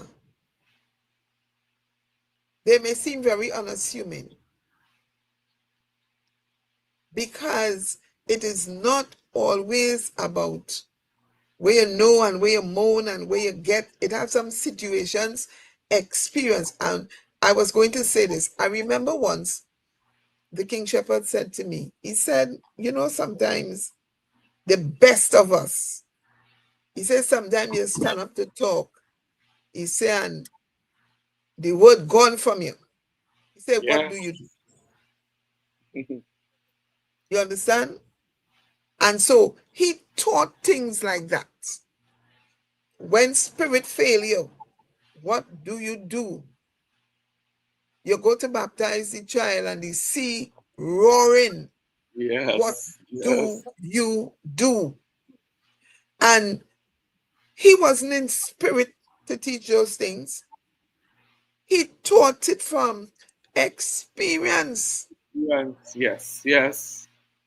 Yes.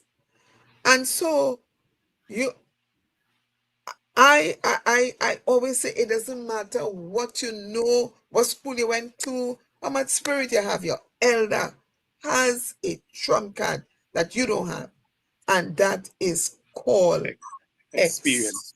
experience. Yes. Um, Teacher Laura is saying wisdom must prevail. Your spiritual parents will be your Paul, and someone else can be your Apollos. The increase will come from God. Respect and protocol is of utmost value.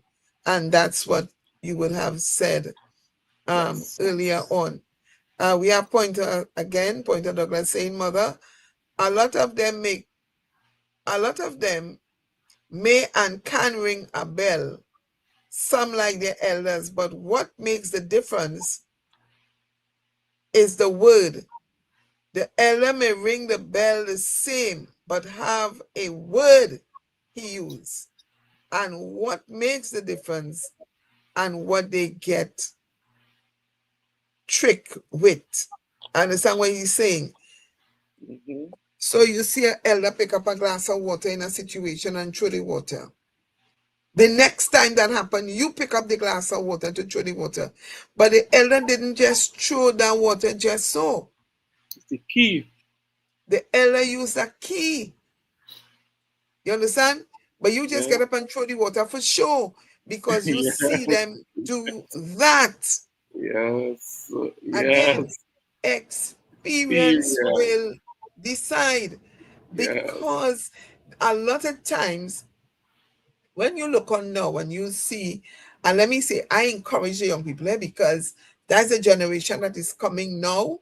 They do their stuff, they're doing it their way or what have you. But I am saying that a teacher always saying everybody must have an elder and learned elder, not just an elder. Feet and learn the trick in everything, have the trick of the trade. Yes. Even the spiritual Baptists, you have the trick of the trade. Yes. Somebody is saying, I stand to be corrected, but I don't see much teachings and school like such you speak of, Mother Lloyd. Let me say to you, yes, there are teachers who still teach. I can name a few of us who teach and still have that kind of school. But persons are attracted to other things. Yeah. It is where the pull is. It is where the attraction is. So a lot of people are attracted to spirit. A lot of people are attracted to actions. A lot of people are attracted to theatrics. Yes. A lot of people are attracted to language. A lot of people are attracted is where the pull is where the people will go. But there are schools that teach you how to be strong and sound spiritually. But we don't draw the crowds. That's correct. Yes? We behave as though the children is ours. We are the conduit to take them to the next level. Right, so I have a question. And the question is, how does the young man deal with marital problems? He's married. He's having relationship problems. He's having marital problems. And whenever he comes to the church, whenever he opens his mouth to speak, that's what he preaches every Sunday. Because I don't know if people understand, but if you want to know the preacher's hurt, listen to the preacher. Yes. The preacher always preaches his or her hurt. Yes. Yeah? Yes.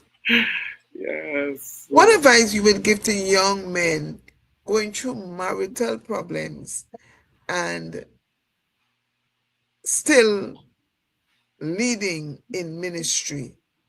What advice would you give?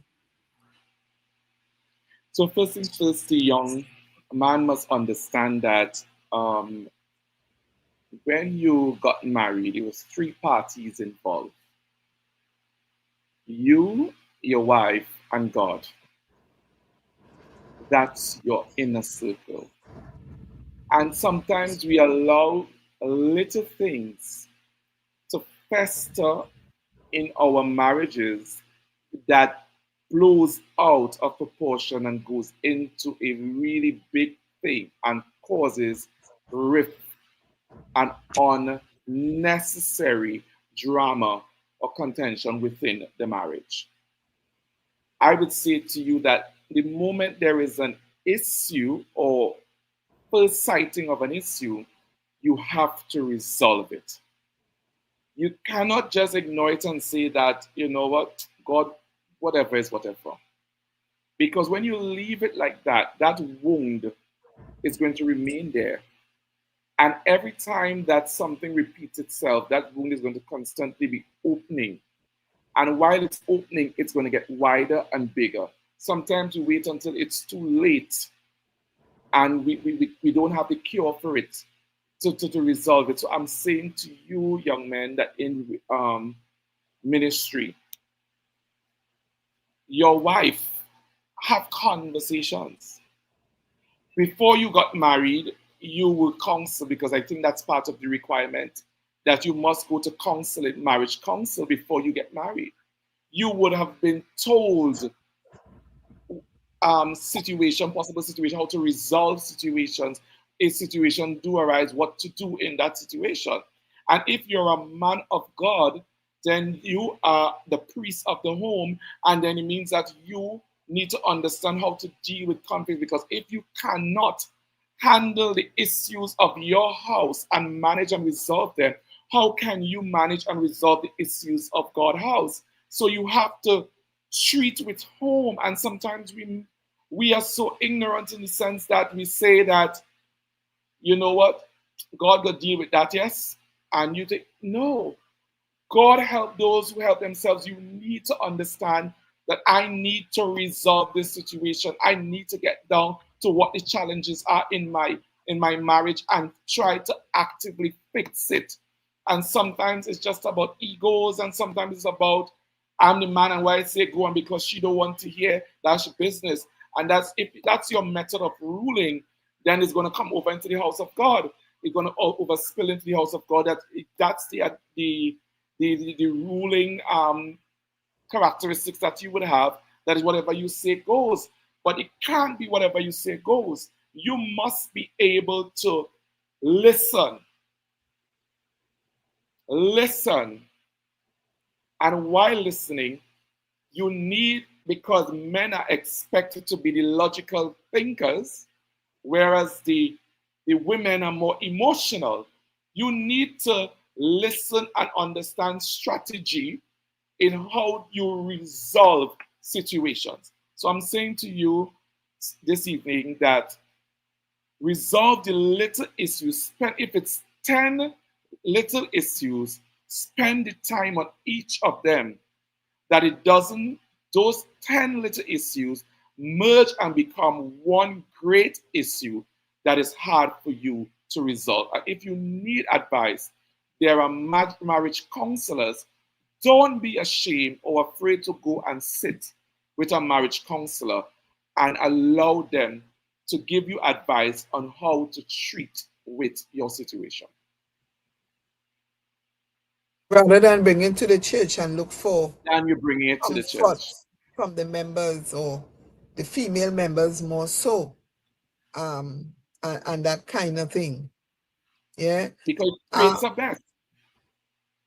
Yes, it does. It does. And so the young man who is struggling with himself, the young man who is not sure of himself, but the leader died. And he was next. Well, he's what they have. Let me put it this way. And so he is thrown into that position where he has to sit as the young leader. But he is neither ready, he is not in that frame of mind, but it for the church's sake. But he is not equipped in any way. How can you, or what would you say to encourage that young man? Because we have a few of them in that situation presently. So, what I would say to that young man is that though we understand sometimes you are thrown into the fire, and being thrown into the fire, it doesn't mean that you need to be consumed by the fire. There is someone who is in the fire with you if you open your eyes and see. So, even though you're thrown into that situation, you always have a walk and constant communication with Almighty God.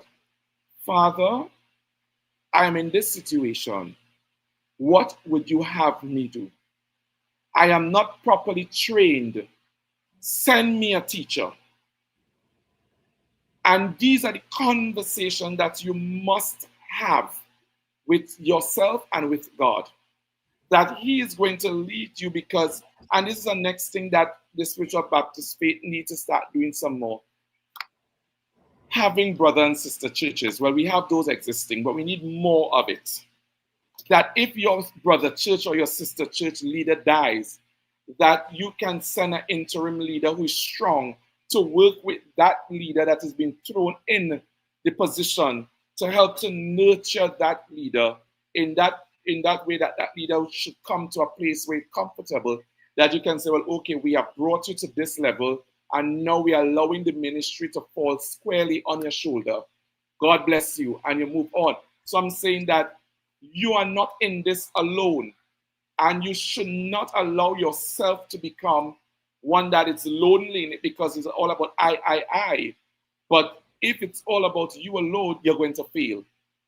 But if you understand that there is help in different areas, that you can seek it out, seek out the help and not try to take it on for yourself or by yourself rather. Very good advice. Very good advice. Because we have some young folks who find themselves in that situation and they're not ready for it. They don't know what to do. They're just going through the motion. And so after a while, that congregation is going to have some problems. So for all the young people who are going through, I pray that you listen to the advice that the prince would have just given and you know that no man is an island and have a support system in place. It is now Minister 10. I I try my best to cut the show at a certain time, but I try to entertain as much persons as I can. Let me say goodnight to Reverend Lincoln Drakes. Thank you for your support.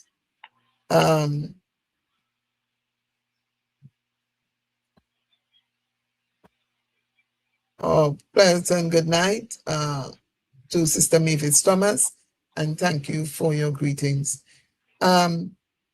So, in general, what parting word? Oh, we have a question. If you question is, see some young leaders overstepping their boundaries when the leader is operating, what is your take? So the question is, well, I think I see some young leaders overstepping their boundaries when the leader is operating. What is your take? I think, Bishop Christian, could you bring up that question, please? Thank you.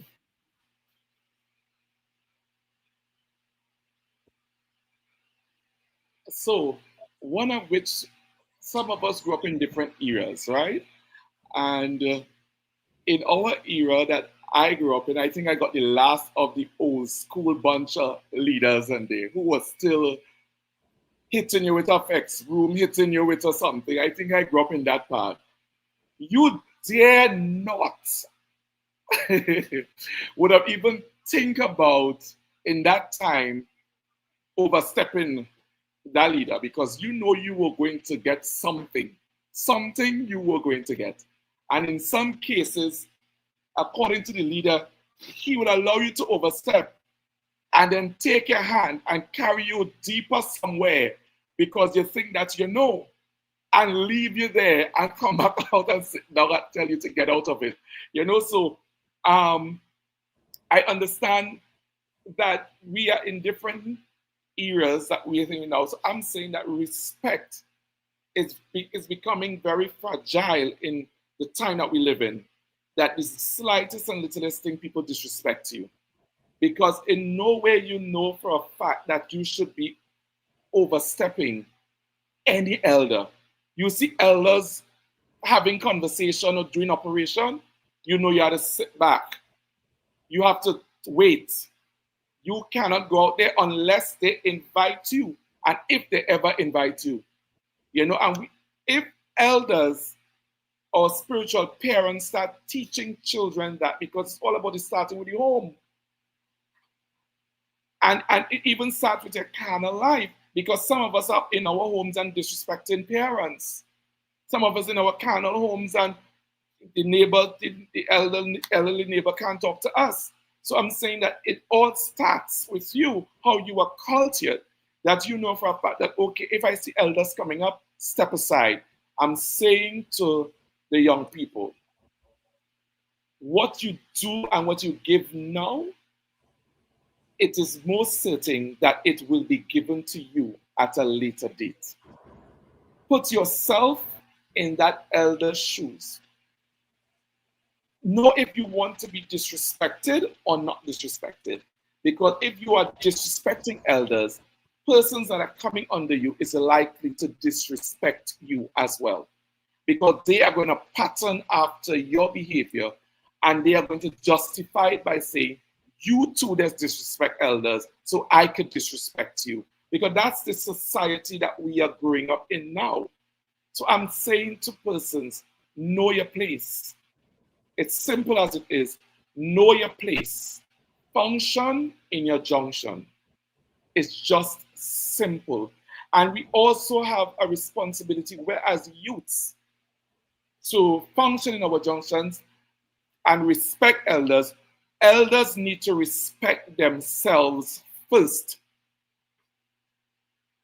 Some elders are sitting with young people and ill speaking other elders and enabling them to disrespect other elders when they're on the field.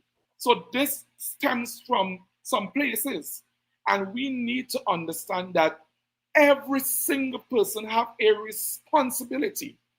And I'm saying to each and every elder that sits here on this platform, who will ever look at this at a later date, respect begins with self. And if everybody starts respecting themselves, then we will eventually start respecting others. And that will make our faith a better faith to operate in. And it's everybody's responsibility. It's not the elders alone, it's not the youth, but it's every single person must be held accountable. Every person must understand that they have a responsibility to respect yourself first. In respecting yourself, you respect God and you respect each other. Well said. Well said.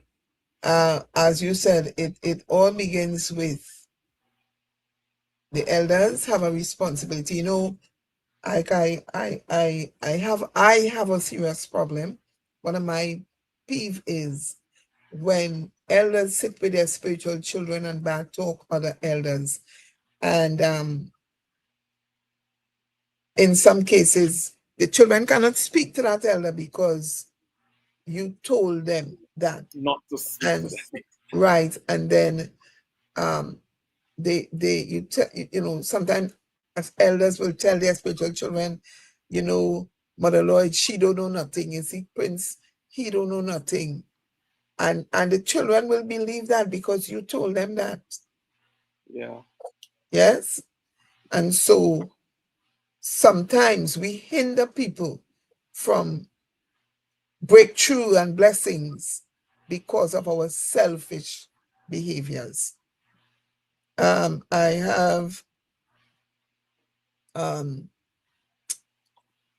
oh, I like it. This is really, really a a big encouragement here for Sankofa Central Room. We have Brother Clement, and he's saying good night to Mother Lloyd and guests from this person is from Baytown, Texas. I have introduced my fellow brothers and sisters from Mount Bethel Spiritual Baptist House of Prayer in Houston, Texas, to your weekly program. Thank you, thank you, thank you, Brother Clement. I really, really appreciate that. And, you know, spread the word, because this program is about helping us as individuals along on our walk. Yes, different journeys, but on our walk.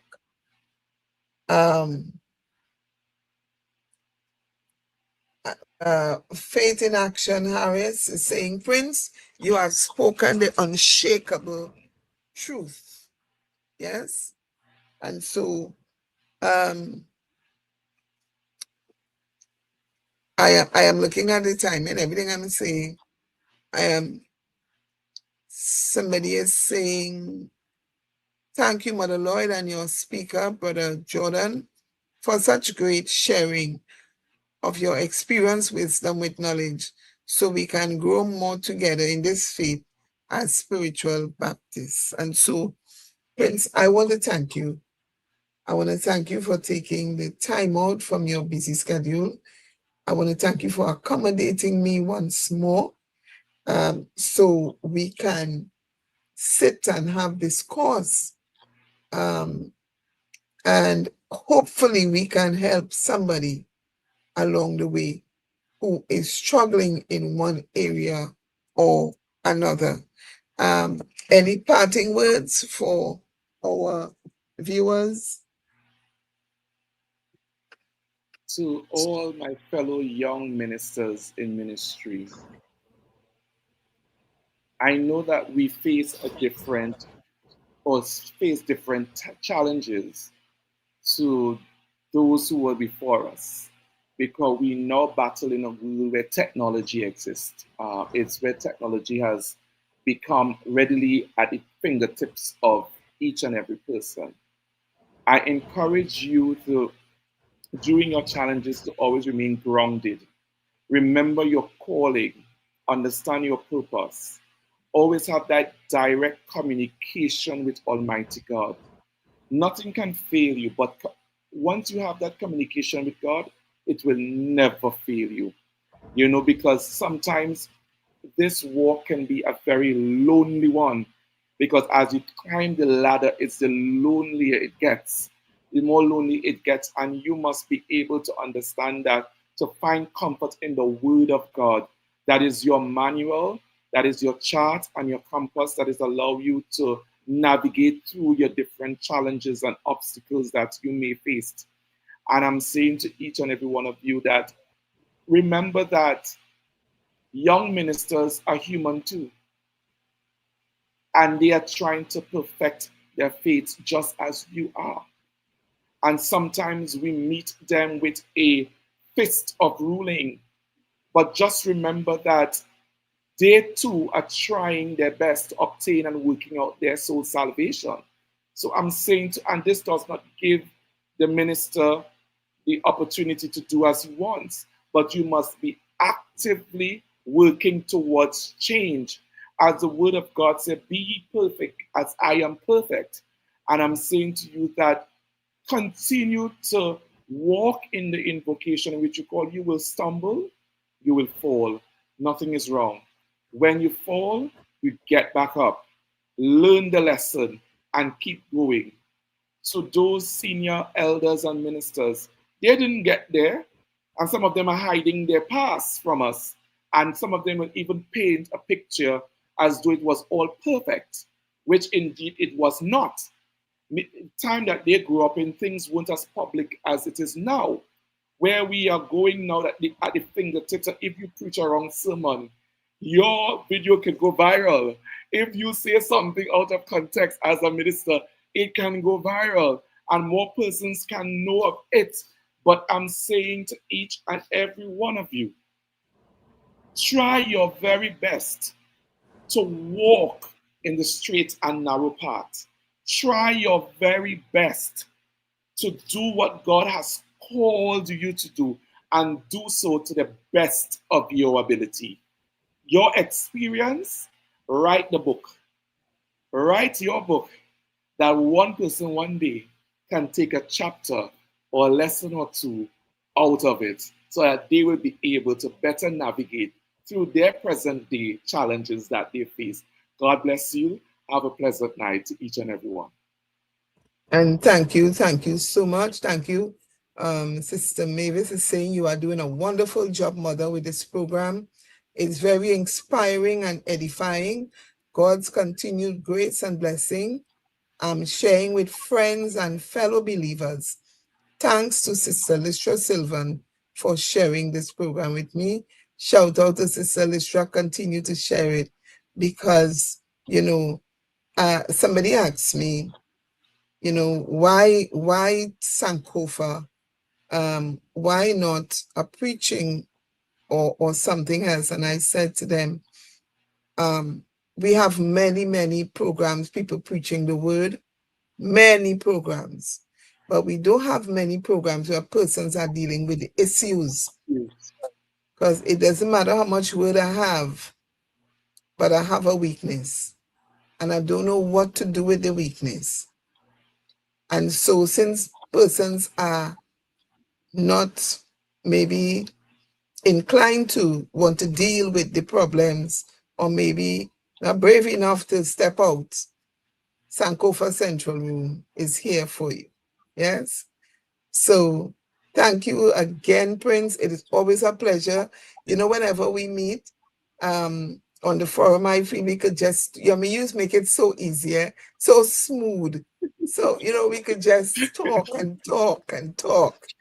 But, I have to save some for another time, another program, because I don't know when I will stop calling on you. I don't know. Yeah. So, I'm I always know. here. So, and I like that. I like the way that you encourages me, and you accommodates me. Yes. So I say like the people, and them soon come. We come in again with something else. Guys, we have to try and help as much as we can. Yes. Yes, So thank I you. really Thank you so much again. And I really appreciate your being here. And as God will have it, that we continue to work together for the greater good. Yes? So that we thank you can for help. having me. Always a pleasure. You, well, I don't know where the pleasure lies. If the pleasure lies in you accommodating me or I having you, but it's a pleasure both ways. It is a pleasure both ways. Yes. Yes, Uh, indeed.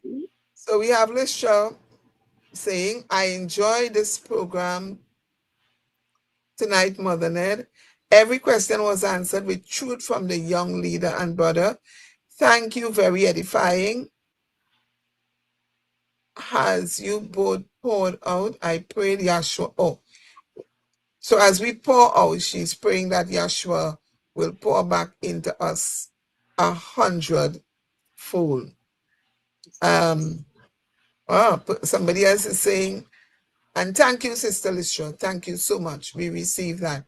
Somebody has said, I truly look forward every Thursday night to this program. It's surely with a different blessings to you, Mother Lloyd, and the Sankofa Central Room family, of which you are one, Prince, of which you are one. Don't Yes, forget, indeed. we have business. We have Sankofa business to Yes. attend. Yes. Somebody saying thanks very much for the, and these are the things that, it's not always about money. It's not always about, but it's about being able, as you said in the early part of the thing, the way you feel when somebody come to you and say, that sermon today made a difference. Yes. That word that you spoke today really touched me. It's about knowing that you have reached somebody somewhere and you are making some sort of inroads. Yes, Yes. that is what it's all about. So we have some upcoming events. Let's look at those quickly. On the 12th of this month, I go to say next month, yes? Time is moving so fast. I forget it is July. On the 12th of this month, we are traveling with Mount Zion Deliverance Temple, and we are going to St. Catherine Spiritual Baptist Church, and they are going to be meeting at Tigomating North Community Center, and this is Lord Bishop Safe Pilgrimage, and the contribution for that pilgrimage is $50. The time, it's 10 a.m. So come on down and have a wonderful day, have an experience as Lord Bishop Safe meets Mother Indira and Bishop Lloyd and members at Digomating North Community Center. Somebody is saying thanks, Elder Lady Queen Mother Lloyd, elect lady, sorry, and Teacher Jordan. And that's a nice name for you, Teacher Jordan. This stuff, and I feel anyhow, this topic was the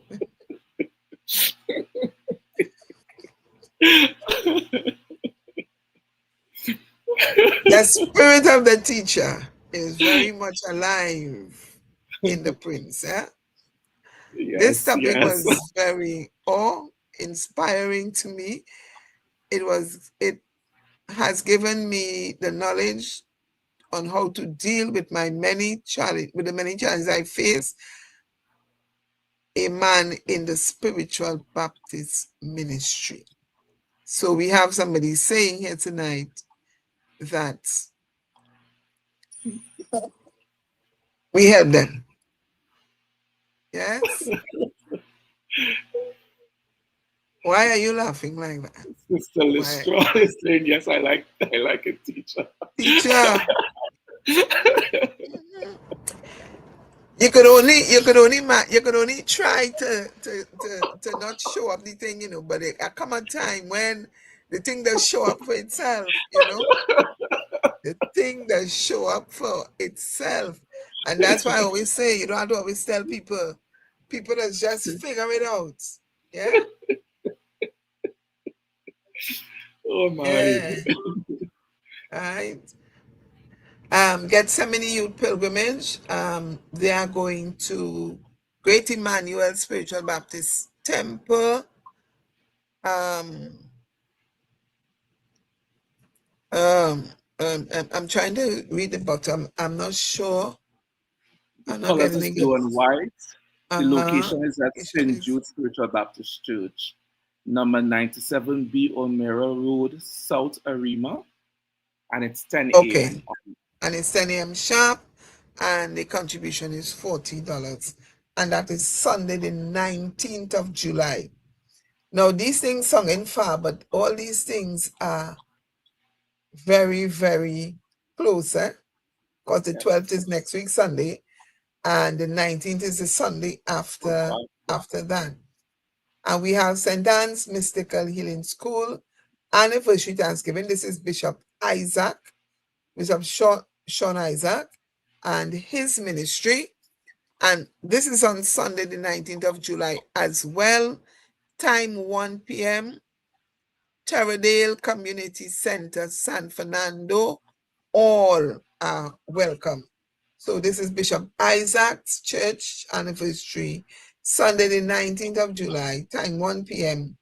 Torrendale Community Center, San Fernando, and all are welcome. So you see, look people calling you out here. Listen, Prince, I always knew you were a teacher because I once had a dream, you see. Okay, right. Okay, all right. Enough said. Enough said.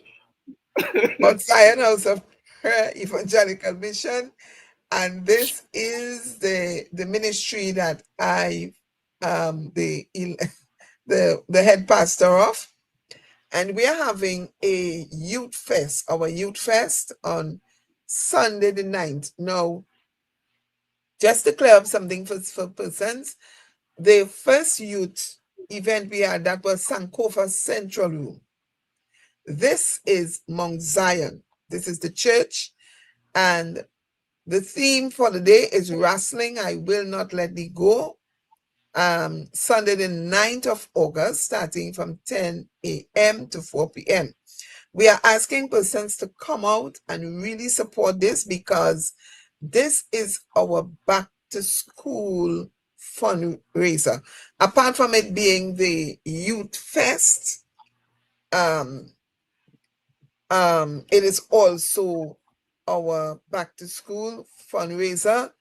And for persons who may not be able to come, but you want to give a donation towards the back to school, you can always call me, contact me. If you don't know how to do that, inbox me on Messenger. Let me know you want to give a donation and that kind of thing. Yeah. Every year we do that.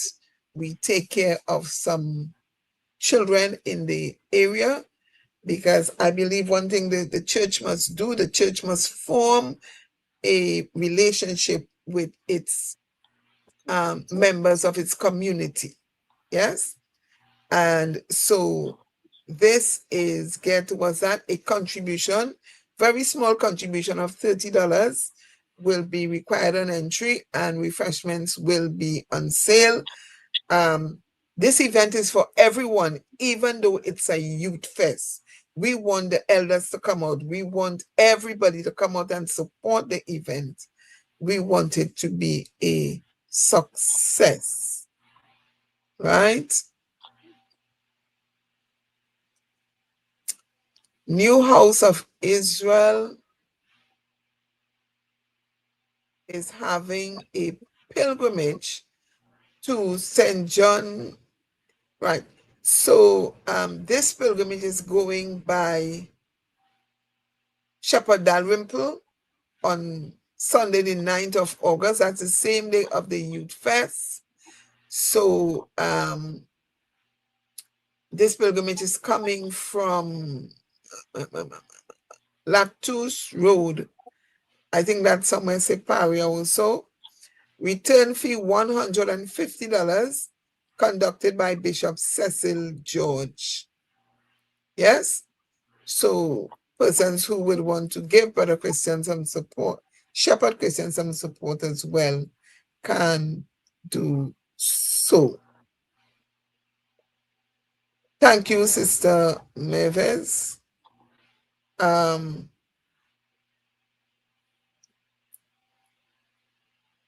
Okay, so in that case, I will have to give you my number that you can call me, and we can make further arrangements, right?